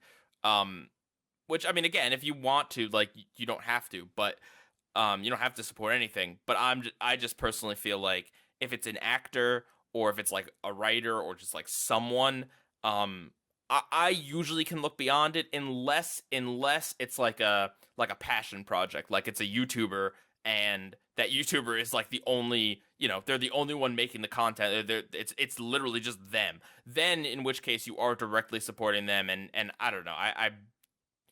I don't know how I feel about that, but I fall on the side of more separating the art from the artist. But I don't think there's an objectively right way to do it. I think it's up to each individual person, and I hate it when studios take away the choice. Yes. Yes. Yes. I mean, like, I think you kind of nailed that one. I mean, there isn't. Well, how do you feel, Nick? Where do you fall on the? What do you usually do? No, I'm big on separating the art from the artist. Unless, like you said, unless it's like the artist show where it's all about the artist and literally everything about the artist's life, and it's like, they were a terrible person all along, but they and their face was, like, a big part of it, and less about that it was a bunch of other people's vision too. I'll never be able to watch that Planet Sheen review again after learning that MonstersReview once kicked a puppy. Oh no, that would never happen. No, a dog just puked on me 2 weeks ago. Did you kick it? Did you do it? I did not kick it. Okay, good. How can you call this man Dookie? The recap. Oh, did you think I was talking about the Johnny Test dog? No, you're talking. That's how you introduced him at the beginning of the episode. Am I seasons 1 through 4 Dookie or Dookie from seasons 5 and 6? I think you're the best Dookie you can be, friend. Okay, so Dookie from the early seasons. I got it. Yeah. I mean, in terms of my opinion on this issue, it's obviously very multifaceted. I think it's very much a case-to-case thing. Like, with Harvey Weinstein, what he did was absolutely awful. And here he is, his name is slapped on every single movie he produced, and he produced a lot of classics. Like, there's without saying this in an offensive way, I'm not going to boycott Harvey Weinstein's produced movies, because I just... I can't, like Quentin Tarantino movies like Pulp Fiction, like, I'm still going to watch that, but I still do feel awful that for some of the movies that Weinstein made, it was, they were kind of produced in a very malicious way and in a very abusive way. Mm-hmm. I mean, in that case, even though he's a producer, he's like the level of producer where he just kind of, like, pushes the project forward. Like, I don't think he was. He's like a distribution guy, right? He's a producer in the sense that he makes the stuff happen. But I don't think that any of his creative vision is in any of those films. Yeah, so he's more of an organizational guy, right? Another thing too is whether the particular celebrity or person of interest is playing a character or more playing themselves. Yeah, there's that too. Because that kind of comes into the Michael Jackson thing. Hmm. Like, I hate to say this, I'm not jinxing it, but for instance, I love BoJack Horseman. I love Will Arnett. If Will Arnett were to have done something really, really awful that gets exposed, I genuinely don't think I'd be able to watch BoJack, specifically because of the way that character is. That, like, I feel like that would just kind of be like too real or too uncomfortable, if that makes any sense. You know what I mean? Like, Because of so much of BoJack is in, so much of Will Arnett is in BoJack. You say? well, no, I just mean that, like, kind of the opposite, because he's not. I mean, hopefully he's not as bad as BoJack. But I don't know, just that in, like, I guess, like, that's kind of an interesting aspect too. Is like, well, if what the person does is so against, like, the morals of the show as well, like, that's super distasteful. Like, Yeah. you know, like, I don't know.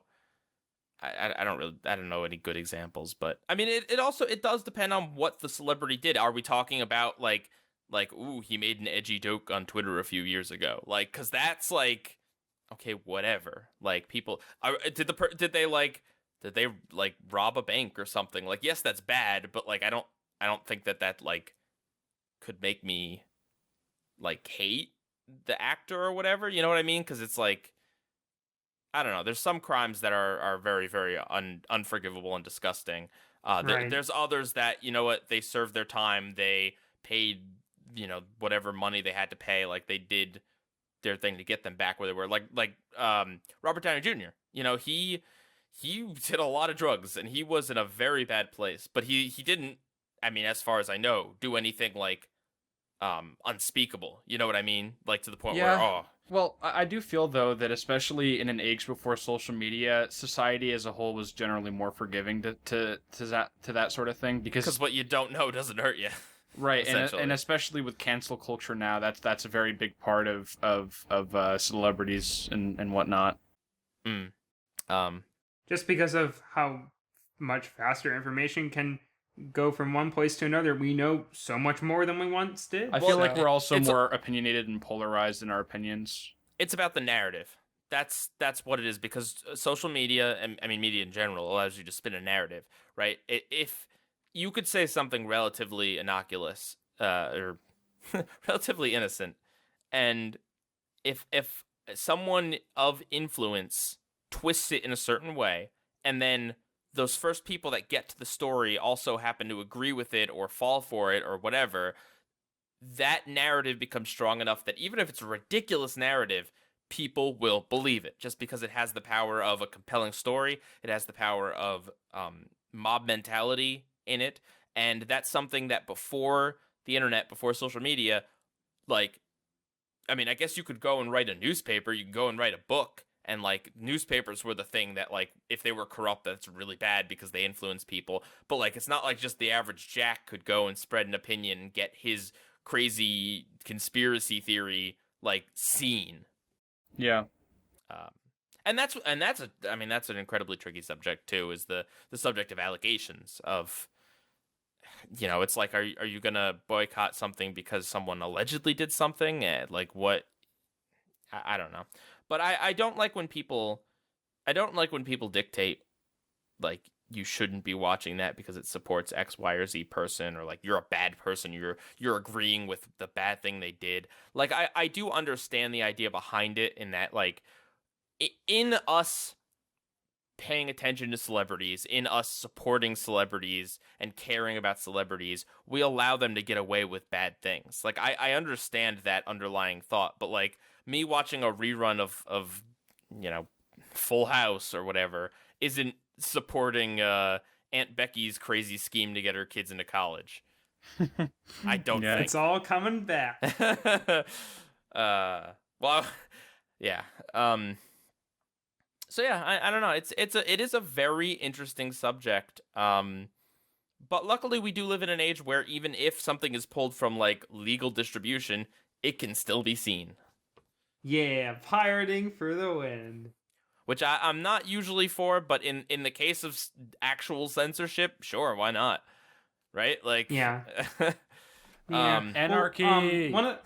One thing that actually scared me a little bit was when they were talking about taking the Simpsons episode down from digital. They were like, oh, I was like, oh, well, I mean, I still got my DVD, but they're also mentioned that they're going to take it down from the DVDs too. Yep. So how exactly are they going to do that? Are they going to reissue the DVD? Yes. But just have the episode out? I no, mean, like, that's they're like going to send out an electromagnetic pulse that's going to wipe the episode off of existing DVDs. Well, I mean, no, like, it's...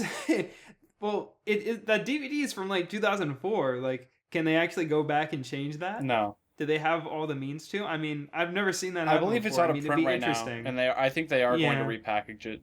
They probably have That's interesting. Yeah. All right. Well, but that's a scary thought going into digital distribution. Like that is one saving grace of physical, is that they can't update your media, right? Like, you know what I mean? If this existed in my iTunes library, they could, I guess they could, like, replace it with something else. Like, would that be legal? I don't know. Maybe it's in the terms of service that they can do that. Who knows? Well, because that's really, when it comes down to it, when you buy a show on iTunes, according to the terms of service, you don't physically own what you pay for. You basically just get a license that gives you permission to watch it, but they still own it. Mm-hmm. I've never known that. That's very interesting. Oh, what? You don't read the terms and conditions on iTunes? I'm a young man. I'm sorry, Karu. Why won't it read? Thank you. We can't make it read. I'm glad my mind jumped to that as soon as possible of course, as well. Of course. Yeah, it's such a good episode. All right.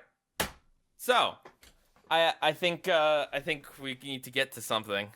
Ooh, Johnny it's time, Test, baby. It's finally time. or the other theme song. It's my time to shine, baby. First time I've ever spoken about Johnny Test. Oh, finally. Your channel's been terrible for a decade, but now, here we go. Oh yeah. This All is right. premium content. Mm-hmm. Actually, isn't it like 11 years as of like days ago? Or am I thinking April. of a different It's April. month? But Cool, it okay. is this month. Woo. All right. Neat. So the episodes that Mr. NICKtendo chose for us are Sonic Johnny from season 1, no blue hedgehogs involved, versus Past and Present Johnny from season 6, first season, last season. For those not in the know, every single episode of Johnny Test has the word Johnny in it, or some variation on the word Johnny, either in an elaborate pun or in it's just Johnny and the thing. And it's very funny and clever and made me lol and ruffle every time. Johnny Test is like Ed, Ed, and Eddie in that they have the wordplay with the title, and also that both of them really like their sound effects. Mm-hmm. But Johnny Test has a wide variety of sound effects, as we all know. Did you guys? I never noticed this, but in the intro to Johnny Test, Johnny's cracking a whip. Yes, Yep. Yes, there is an episode where Johnny gets to wield a whip, and it's gorgeous. It's beautiful.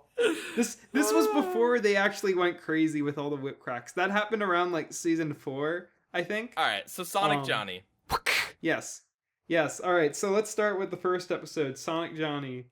Nick, would you like to describe the plot of this episode? All right. So I want to say going forward that this is probably one of my favorite episodes of Johnny Test, mostly because it does not feel like an episode of Johnny Test. But what happens in the episode is Johnny has a really cruddy motorized scooter. So, but luckily his sister's got a sleek new one, and they want him to test it out, which is very suspicious. But they tell him not to hit the Mach 9 setting. But Johnny does when trying to, he tries to jump like a massive dump trucks, but they're all drawn really small, so I can't tell. They're toys. If Johnny, I guess it's just Johnny being a kid. I couldn't tell if that was like a legit animation error, because this is Johnny Test, and I question reality quite a bit when watching this show. So Johnny Test will make you think that Flash might actually just be better than traditional animation. Yes. Yeah, man, I really don't know. If that was like an intentional characterization thing, then that was pretty funny. I didn't notice it until now. But anyway, Johnny hits the Mach 9 setting, and Johnny. It sends out a giant electrical disturbance that sends Johnny and Dookie forwards in time, and now they're wanted fugitives in a distant alternate future, and they have to find a way to get back to the past. Nick, Gotta get back to the past. Nick, are you being serious in that this is one of your favorites, or is that just like a sarcasm thing? Literally, look. I can't tell with you anymore. With you and Johnny Test, I I think it's just all fused together. I can't tell where the serious begins and the sarcastic ends.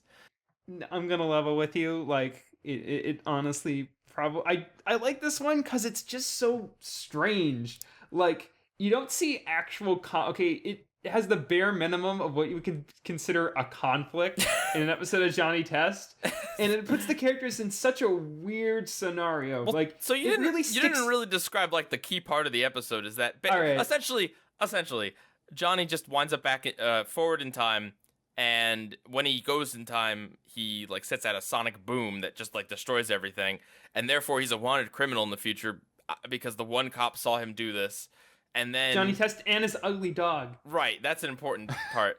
And then Johnny just goes in time like a few more times, and the episode just kind of repeats itself It's for a the little late bit. Philip J. Fry. No.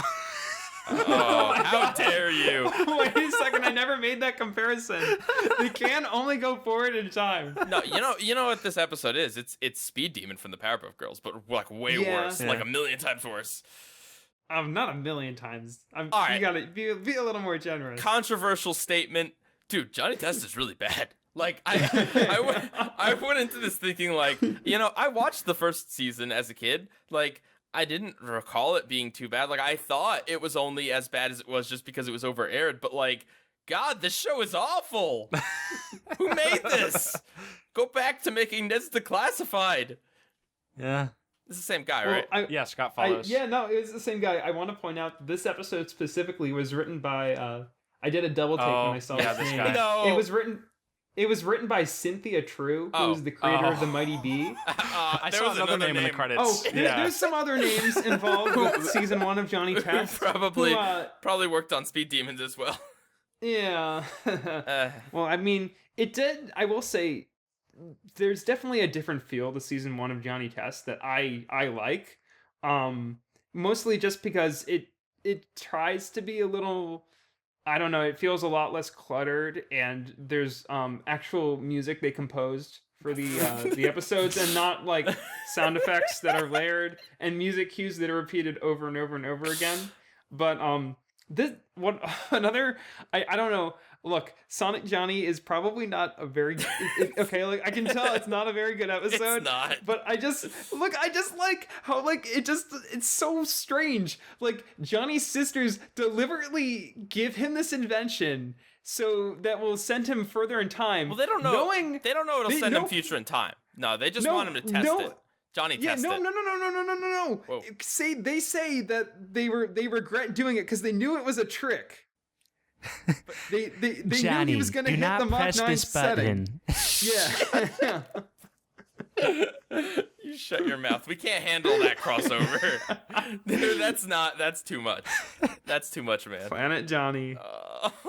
Someone make It a would meme be- of that now. No, it would Planet be Johnny Planet Test. Dookie. It would be Planet Dookie. I think we all know it would be Planet Dookie. Planet Whether- Bling Bling. I mean that already sounds like a better show. Dookie's the more tolerable character. You think? But then Dookie will not be who will be Dookie's best friend? I mean, the boy's best friend is a talking dog. I'll get Globby. Globby Quest. Oh my God. Oh god. Okay, so can I like say a serious criticism here? And Yes, please. let me know if you guys like feel this way. We've gotten nowhere in this conversation. It's just me being, man, this episode sure is weird. You're trying so hard, I can feel it, and I appreciate that, Yeah, man. I'm sorry. No, but my legit criticism with this episode, why does it feel like everything is like cropped? Like why does it feel like every shot is just like a one shot of one character? Like, why are they so allergic to doing shots where there's multiple characters on screen?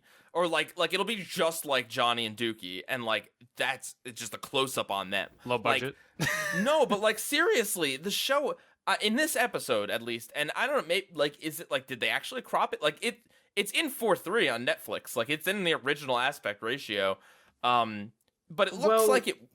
Oh, You know what? Yes? It probably might have been cropped because I know other Warner Brothers shows from that same time, like Teen Titans. that's true. It was a cropped show. Yeah. So there's a chance that there are HD copies of Johnny Test, and I will now dedicate the rest of my life to finding season 1 of Johnny Test in HD. Somebody It's hit up gotta the be Lost there Media somewhere. Wiki. Yeah. Yeah. Well, I mean, actually, the rest of the series, was also, they did the same thing where it was produced in HD, but they cropped it in a standard definition. I don't when they aired it. I don't think this was cropped. I think they're just really bad at cinematography. No. Whoa. I mean, no. Okay, look, I can say that the other seasons are bad at cinematography, Yeah. because it's Flash and they have to recycle assets, so they can't like show them at a different angle because then they gotta like have new models or something. But I don't know. I definitely think it's more of a technical thing. I never noticed the cropped of this episode, but I don't know. There's definitely some. I think this could have been an interesting 22-minute episode if they did more jokes about the future setting, not just because it takes up. There's so much setup in the episode. Yeah. Before they get to the actual when they find Susan and Mary in the future, but it's got like such a weirdly dark tone for a Johnny Test episode. This is as The dark as plot it gets. No, I mean like more or less like the plot is like convoluted. Like the show is so straightforward. It's such a like formulaic invention / villain of the week. So to see this they have this whole scene where Dookie like exposits what's going on, and it just feels so weird. But it's interesting. It's interesting. I don't know. Is it really? Is it just me, or was there a lot of like lip sync issues with the animation? Like I couldn't help but like keep my eyes fixated on the characters' mouths, and they were always off sync with what they were saying.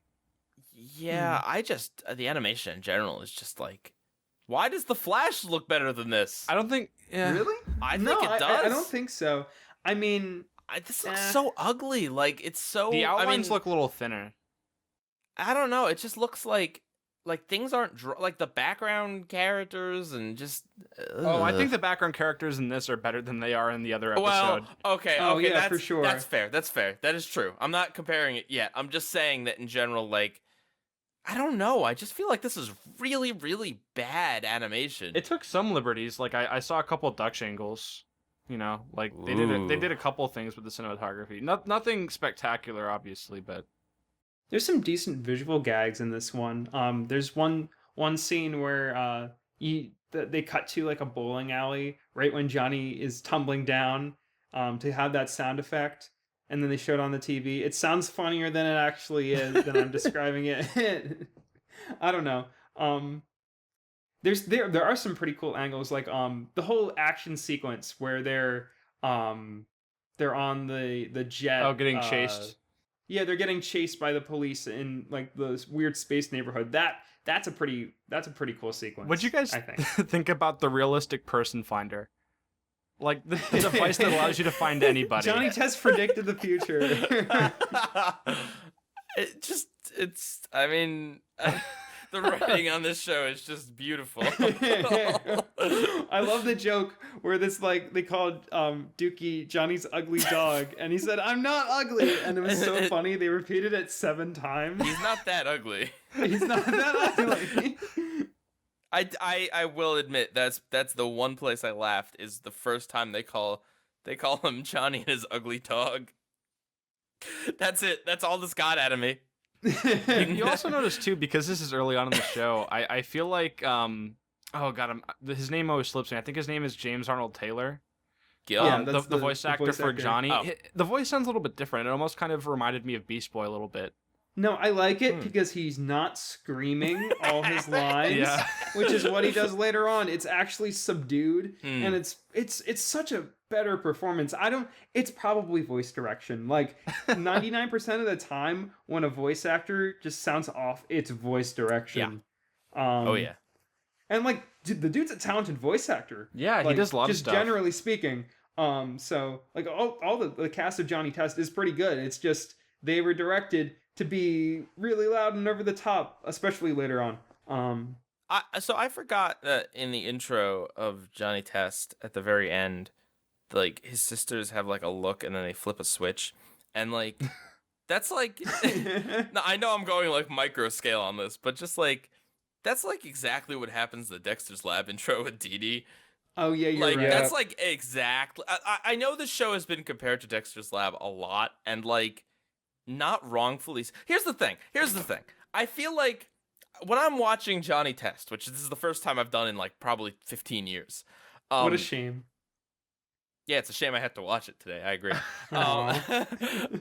When I was watching this, like, I felt like I was watching like every other show. Like, I felt like parts of this was like Fairly Odd Parents.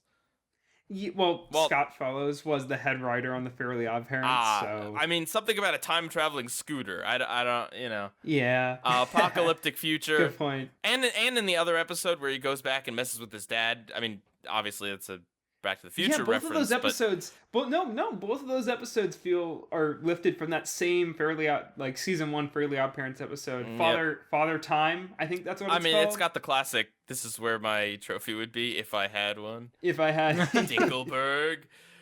But yeah, like I feel like that. I feel like it's like a lot of bit of Dexter's Lab. I feel like I don't know. I feel so bad. I think Johnny Test differs in the comedy from Dexter's Lab. Yeah. I think comedy-wise, it gets it from Coconut Fred's Fruit Salad Island. Excuse me, you don't dare compare Johnny Test to that abomination that no one likes. Those shows came out at the same time. I know. Like the same day. Kids WB originals. Hey, don't you be crapping on my Kids WB. They aired Batman Maybe that's Beyond. why they shut down. Well, yeah, because they went from airing Batman Beyond to Animaniacs and Pinky and the classic Brain stuff to like here's some of their later stuff. When I went on this podcast, I didn't know that people would be crapping on my son, Johnny Test. Oh, right. Yeah, when we told you that we were going to do an April Fool's Are you episode. Hugh Test? Maybe I am. I go by many names. Sometimes NICKtendo, sometimes Nicholas Tendo. Sometimes Nickelodeon, Nintendo. Nicholas Tender.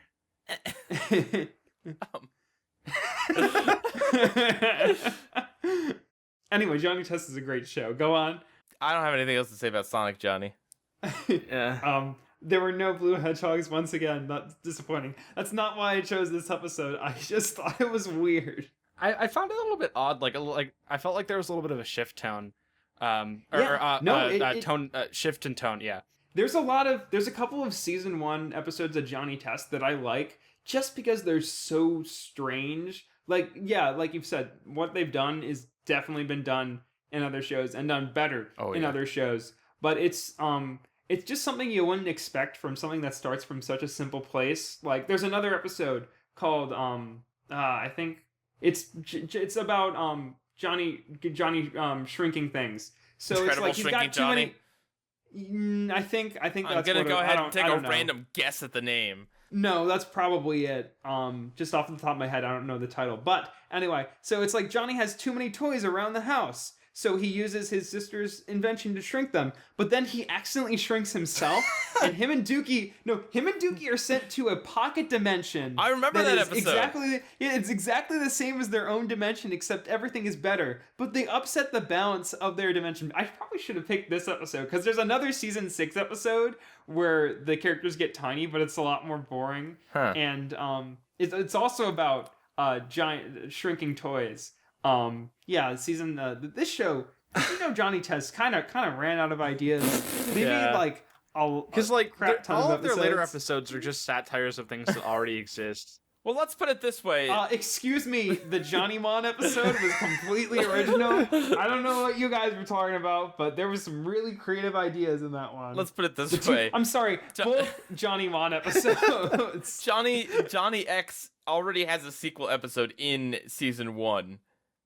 Yeah. And then there's 3 and 4 in season 2. There's Johnny X and the Attack of the Snowman. There's 2 in each season. Hey, don't be dissing Johnny X and the Attack of the Snowman. That one's pretty solid. That one brings in Brain Freezer. It really shakes up the formula.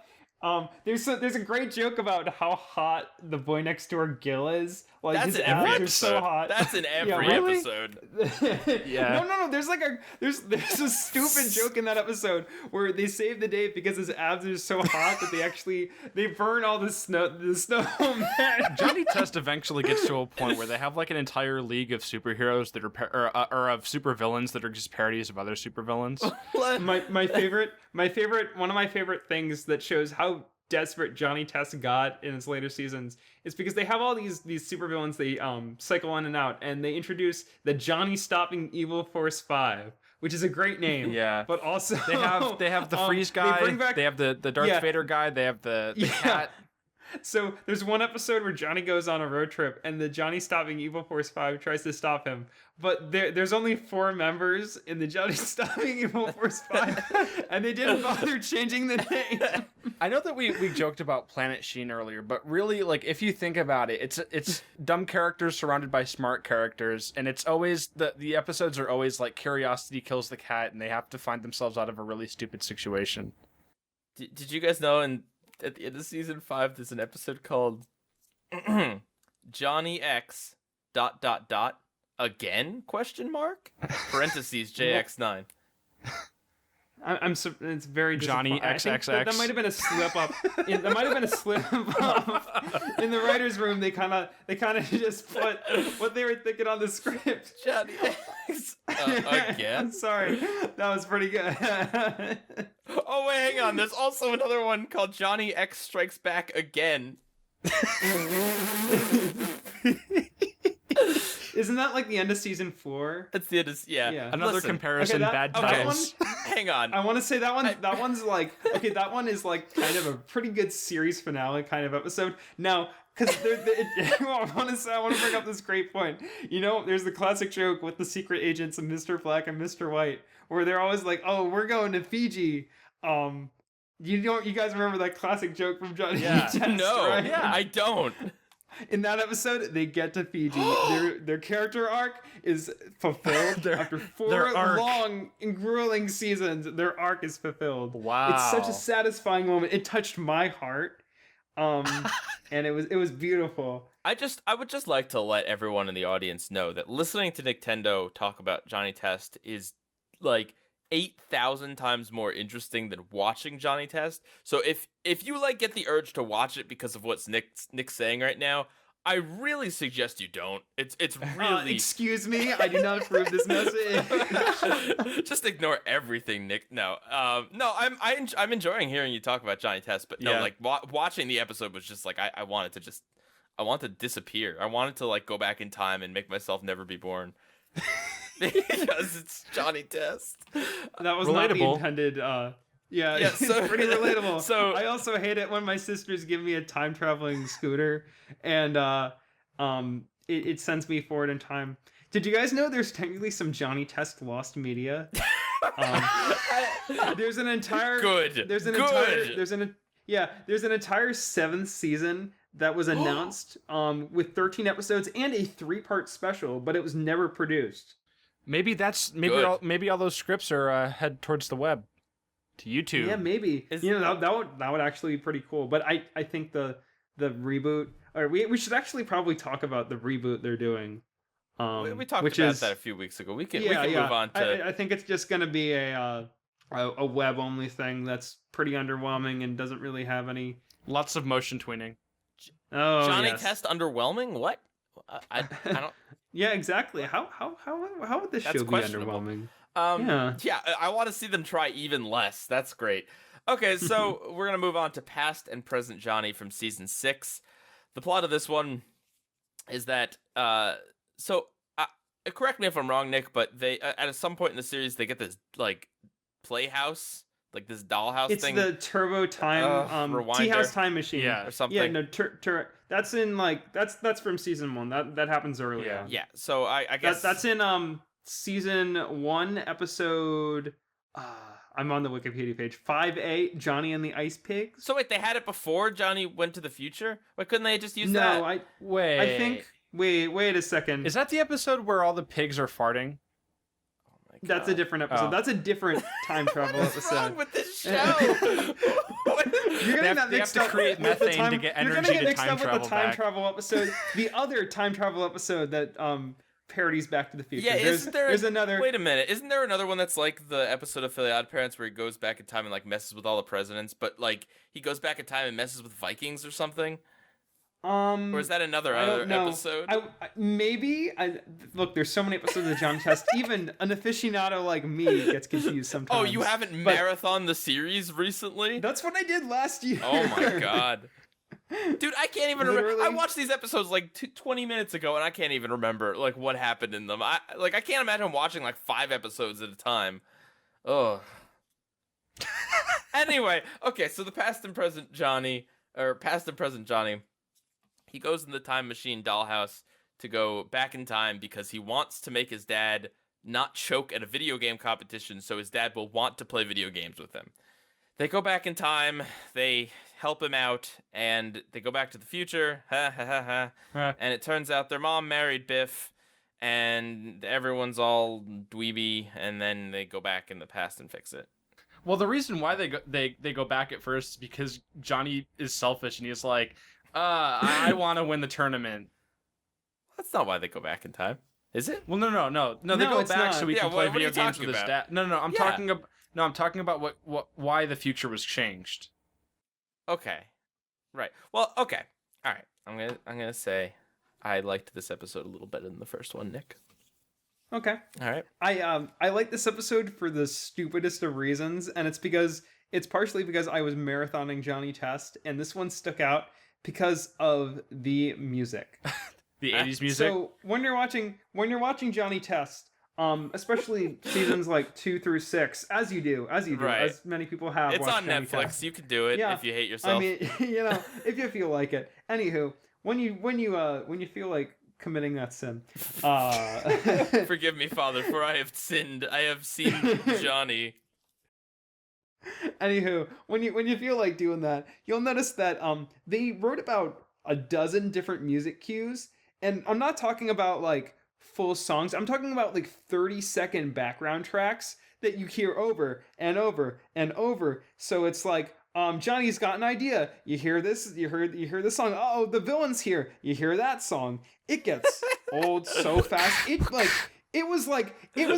not even the whip sound effects. The whip sound effect is one thing, but just hearing these same tracks over and over again, like I almost didn't feel like continuing to watch. That was like almost the tipping point. Well, so the sound design is like the worst I've ever heard in any cartoon. yeah, you should watch Johnny Test to get an appreciation of like how good the sound design is in shows like SpongeBob. Like how much or like effort they put in, or Fairly Odd Parents. Camp I mean, although Lazlo. that one gets repetitive. Yeah, please. Johnny Test went on for 6 seasons, but I cannot think of like a single like original sound effect besides like I don't know. Excuse me, something in the intro. Besides Johnny burping. Yeah, exactly. Yeah, pardon me. But anywho, so what they do in Past and Future Johnny is when they go to Past and Present when they Johnny. go to the video. Past They and don't present go to the Johnny, sorry. future. Yeah, they don't go to the That's future. the other one. Although it kind of seems like that in that weird ending. But anyway, when they do that, they go back to the 80s arcade, which, okay, it's not really an 80s arcade because there's another season 6 episode where they go to an arcade and it looks exactly the same.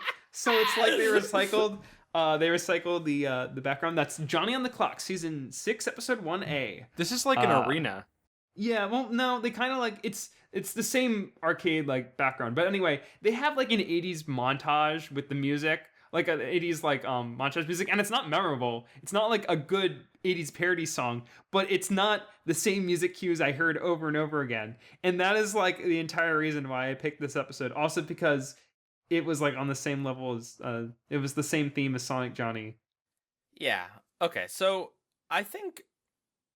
Honestly, like the annoying things about Johnny Test are definitely more present in Past and Present. Oh God, are definitely more prominent in Past and Present Johnny. Things like Dookie's voice being like much worse. I don't know what they hate did. his voice in this episode. It's so smug. Now, I'm gonna sound like this because I'm Dookie. now, Nick, As someone who's seen the whole series, presumably, is there any point in which Dookie gets fixed and that's why his voice becomes more annoying? I have a story. I have a story about this. Okay. There is I put this in my video, but there's like a behind the scenes reason that involves citizenships for why Dookie's voice actor couldn't come back. Oh no! Dookie got deported. No, That's an episode idea. Yeah, well, it's because reasons relating to the voice actor needing both like an American and a Canadian citizenship to record for the show. And he was moving to a different country, so he couldn't because of the union or something. I don't know. Go watch my video. I just used a clip from a interview with that one of my voice actor friends did. But anywho, so when I did not watch the first episode of the fifth season of Johnny Test and was like, oh, Dookie's voice is different. I heard one clip from like an online like sneak peek online. I was like, wait a second, they changed Dookie's voice, and this was like a foreign concept to me as a young child who was never like. This is I like not often in a show do you hear like one voice actor is replaced with another. Usually they get a pretty good sound for, but the this second main character too. Yeah, exactly. It's not like a side character. It's not like they replaced Gil's voice actor. They probably did. Yeah, I don't know. No, well, there was like a couple other like side characters that this actor played too that they had to replace. That this guy just replaced. But I don't know. For me, I got used to it. Like it's not good, but I never got used to it. I remember hearing the different voice and I was like, this is not okay. This needs to stop. Yeah. It's definitely, he makes the character way more smug. He does this like little like half laugh, this after all his lines. I'm and real it's snarky. like, yeah, it just doesn't sound right. Damn it. Yeah, that's basically it. So yeah, that's one of the things. Another thing is the sound effects, are like 10 times more obnoxious. Oh my god, in this it's episode. so much more energetic and noticeable. obnoxious, especially in the first part of this episode. Energetic in the worst possible way. You could like hardly hear the dialogue in the beginning of this episode because there's loud music and then loud sound effects on top of it, and they're yelling.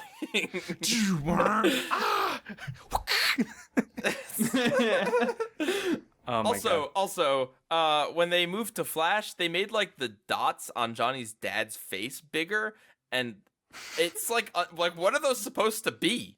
Acne? Are they supposed to be like moles? Like I don't know. Like in the original design, like they look a little weird, but it kind of just looks like a little detail they put on the face, and not something that's meant to be like interpreted literally. I guess like a shading thing almost, like Ditko dots, but like.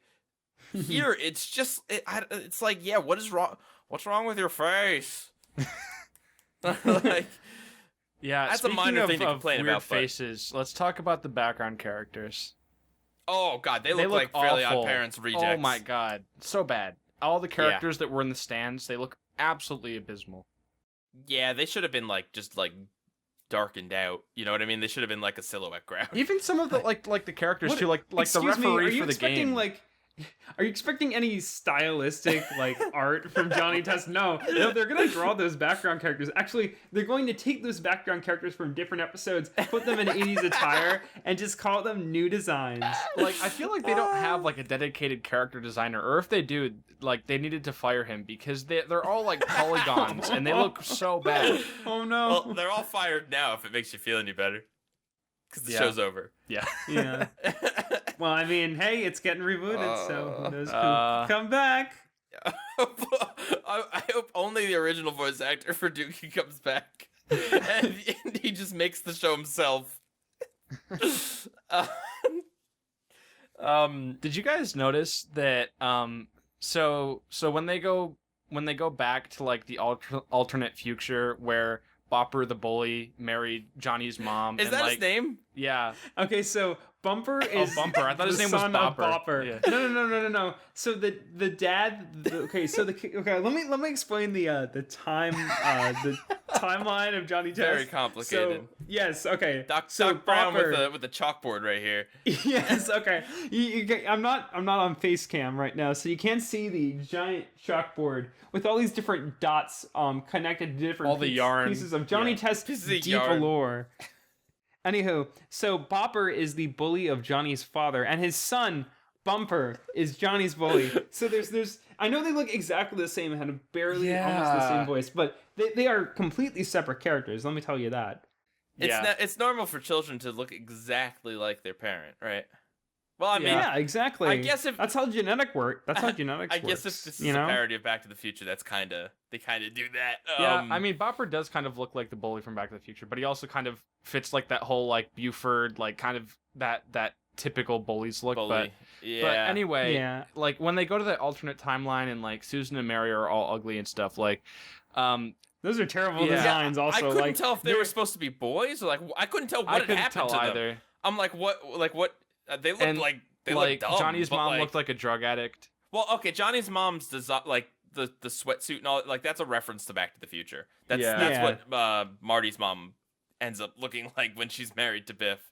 But basically, Johnny and Dookie start experiencing that thing because there was the change in the time-space continuum. They start to like fade in and out, and I do think that the way that they kind of incorporate that to get around some loopholes is pretty funny in reality. But like after that initial bit where they start to realize that, there's like a long-winded conversation, and that whole idea of them like fading in and out is just kind of dropped. It's just a reference.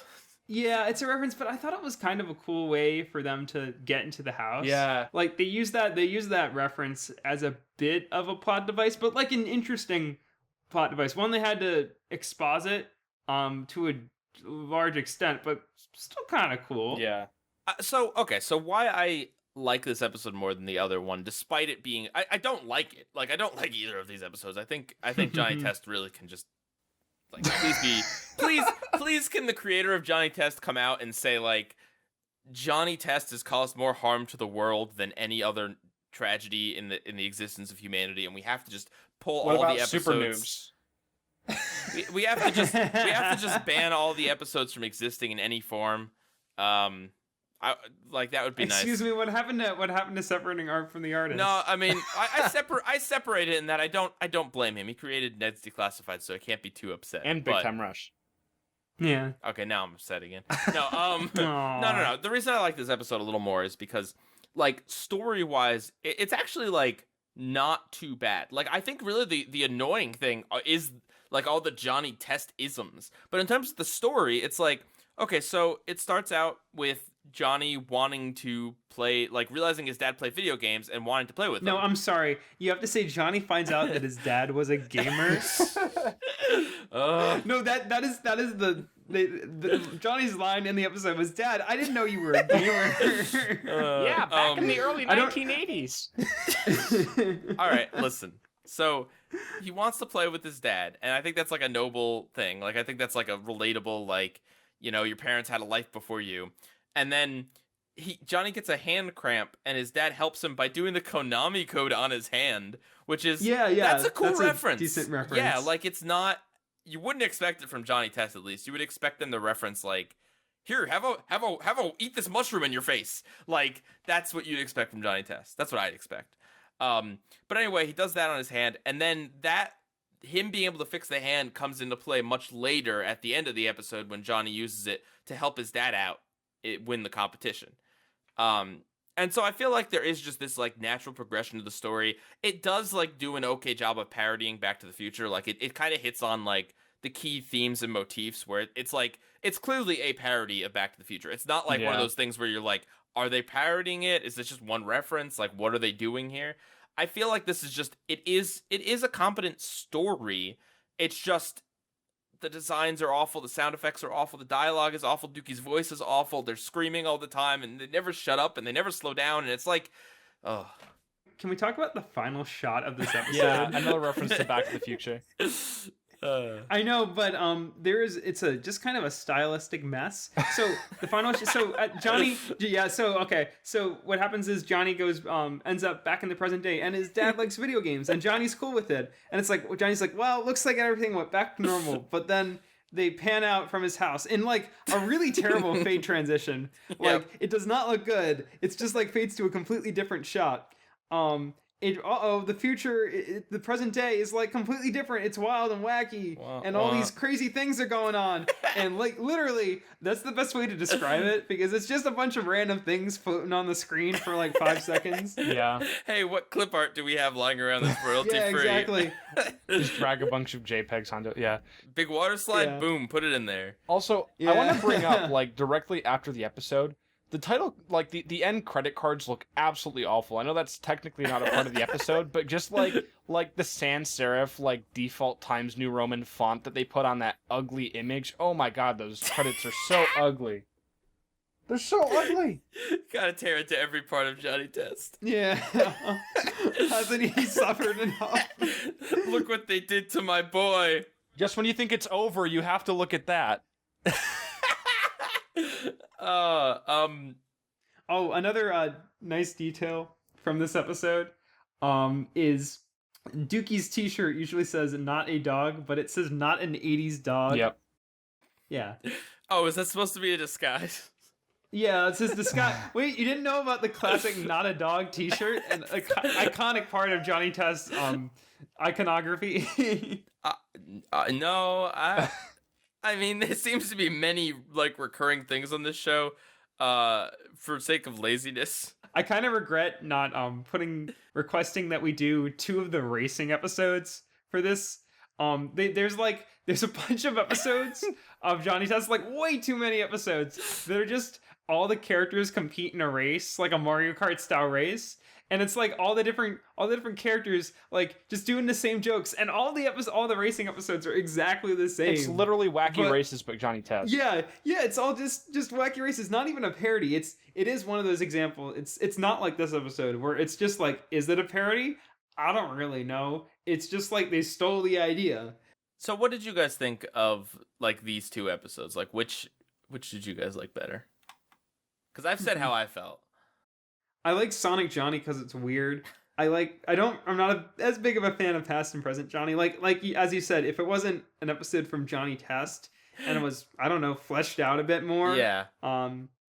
Like as more than just like a Back to the Future parody. Like you said, the basic concept of Johnny wants to game with his dad, like that kind of being at the core of the story is a decent hook for a time travel episode. Mm-hmm. But yeah. I liked all of the references in Past and Present Johnny, but I think as a narrative and just as an overall episode, I liked Sonic Johnny more. That's fair. Though I didn't really like either of them.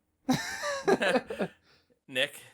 Oh, sorry. Never mind. You said. Yeah. No, okay. Your turn. No, I already said I like Past and Present Johnny like a little bit more. Like I find Sonic Johnny to be less obnoxious and more just like really forgettable and boring. Like I guess I felt like I really had seen this episode before in a lot of places. Like not that the Back to the Future parody is like particularly like fresh, but I don't know. I guess it's like that more sticks out to me about the Back to the Future episode than Sonic Johnny, to be honest. And I guess, yeah, if it wasn't so front-loaded with, like, a lot of, like, scooter talk and they kind of got to the point a little faster, they could have maybe done a little more with it. Right. Did you guys know that I'm on the Wikipedia page for Johnny Test Season 1. There's a lot of, like, underground comic artists that, like, worked on the first season of Johnny Test, like, 90s comic artists. Like, there's some weird people that, weirdly talented people that they brought in for some of those episodes. Does it show? All right. Okay, get off the Johnny Test wiki. It's that time of the show again. Time for the BuzzFeed quiz. Are you a real fan of Johnny Test? Okay. The answer may surprise you. Here's what I'm gonna do. So there's 6 seasons of the show, so I'm gonna pick one episode from each season, and I'm going to read the Wikipedia description to you, and you guys together, you're gonna be a team on this one, have to tell me what the name of the episode is. Remember, Johnny you have Johnny. Johnny's the free word in all of these. Okay. And a lot of these go for the very obvious pun or like just the dumbest version of what could possibly be. So if it starts with a J, that word is now Johnny. All right. Yep. Okay, you guys ready for the first one? Yep. Sure. From season 1. Johnny steals a rocket his sister's made to travel to the moon so he can write his report. Unexpectedly, he battles some moon monsters and rescues Canadian astronauts. I think this one was just Johnny Test on the moon. No, wait, Johnny gets mooned? I'm trying to remember. What do you think, Monsters? I have zero idea. Use Also, intuition. Isn't it weird that even though the show was made by Americans, it's like, or it was It's not made by Americans. I thought it was made by Americans. The first season was. made by Americans for Canadians. No, I think no. this is made by Canadians for morons. Yeah, no, so, excuse me, you're talking to me. Excuse me, Pieguy. By my intelligence, I have more subscribers on YouTube than you, therefore I am more intelligent. Oh, all right, boy. Okay. All right, child. Well, by my very smart intelligence rating. Anywho, sorry. All right, what are we It's going with? Just joking. what's your final answer? All right. You want to go with Johnny Gets Mooned or Johnny on the moon? Johnny Test on the moon. Either of those could be plausible. Yeah. I feel like I'm gonna regret this. I'm gonna up the stakes and tell you that one of those is correct. All right. It's Johnny Gets yeah, Mooned, right? that's what I was gonna guess. Yeah.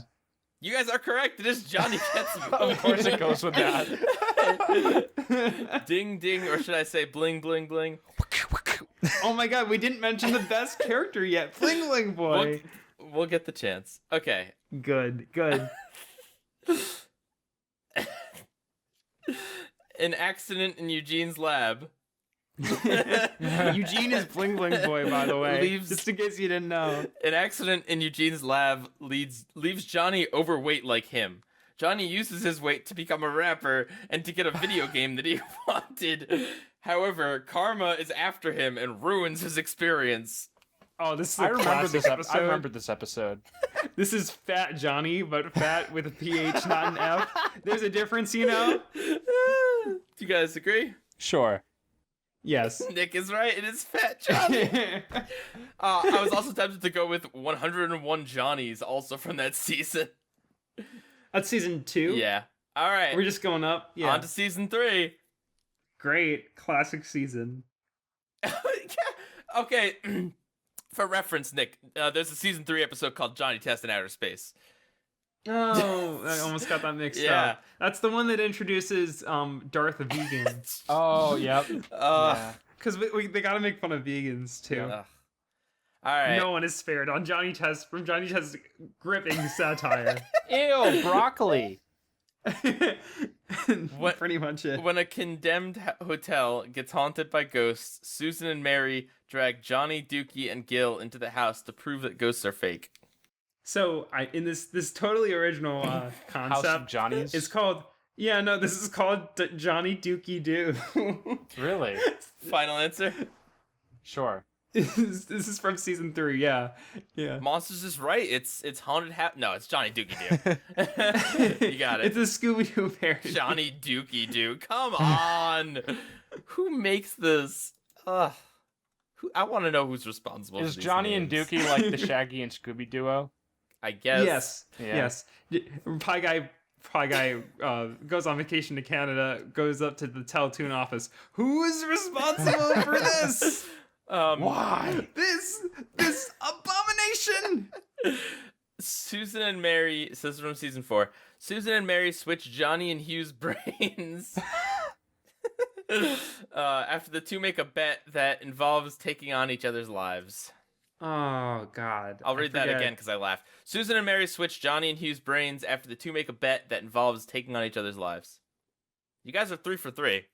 Yeah, I'm kind of okay. So it's not, and it's a Freaky Friday episode, but it's not Freaky John Day. It's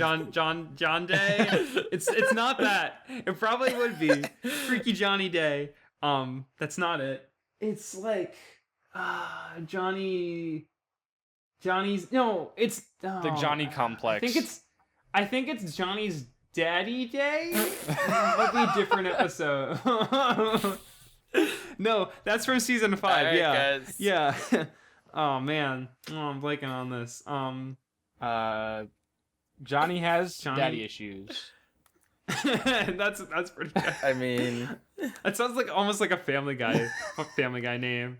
I'll give. Here's a hint. If I saw this title, I would assume that it has something to do with a food and not a Freaky Friday switch. Ah, dang. Salad. Yeah, you got it, Monsters. Johnny Salad. All right, I give up. Okay. I don't remember Blended this one. Johnnies. Papa Johnny. No. Oh God. We I have should to have gone remove that. We have to remove that episode now because it's racist. Oh no. I should have. There's also Johnny Get Your Gum, that's a pretty good one. I'll say Yeah. that. Okay. I like that one. Season 5. You guys are 3 for 4. No. Okay. Cool. You're right, Nick. Johnny Daddy Day is an episode. Yeah. It's season 5, episode 1B. God, who? Oh, okay. Johnny eats all of the peach yogurt, not knowing that each container is filled with growth serum, and becomes a Hulk-like monster causing destruction. Oh, this is a good title. This is actually like a legit good pun. It's Johnny Testosterone. Final answer? I would love that to be the title, so I'm gonna say yes. Yeah, it's Johnny Testosterone. Oh no. All right, you guys. That episode is something else. You guys are 4 honestly. for 5. Last one. Okay, here we go. Hugh donates Johnny's toys to charity without asking Johnny. Oh no!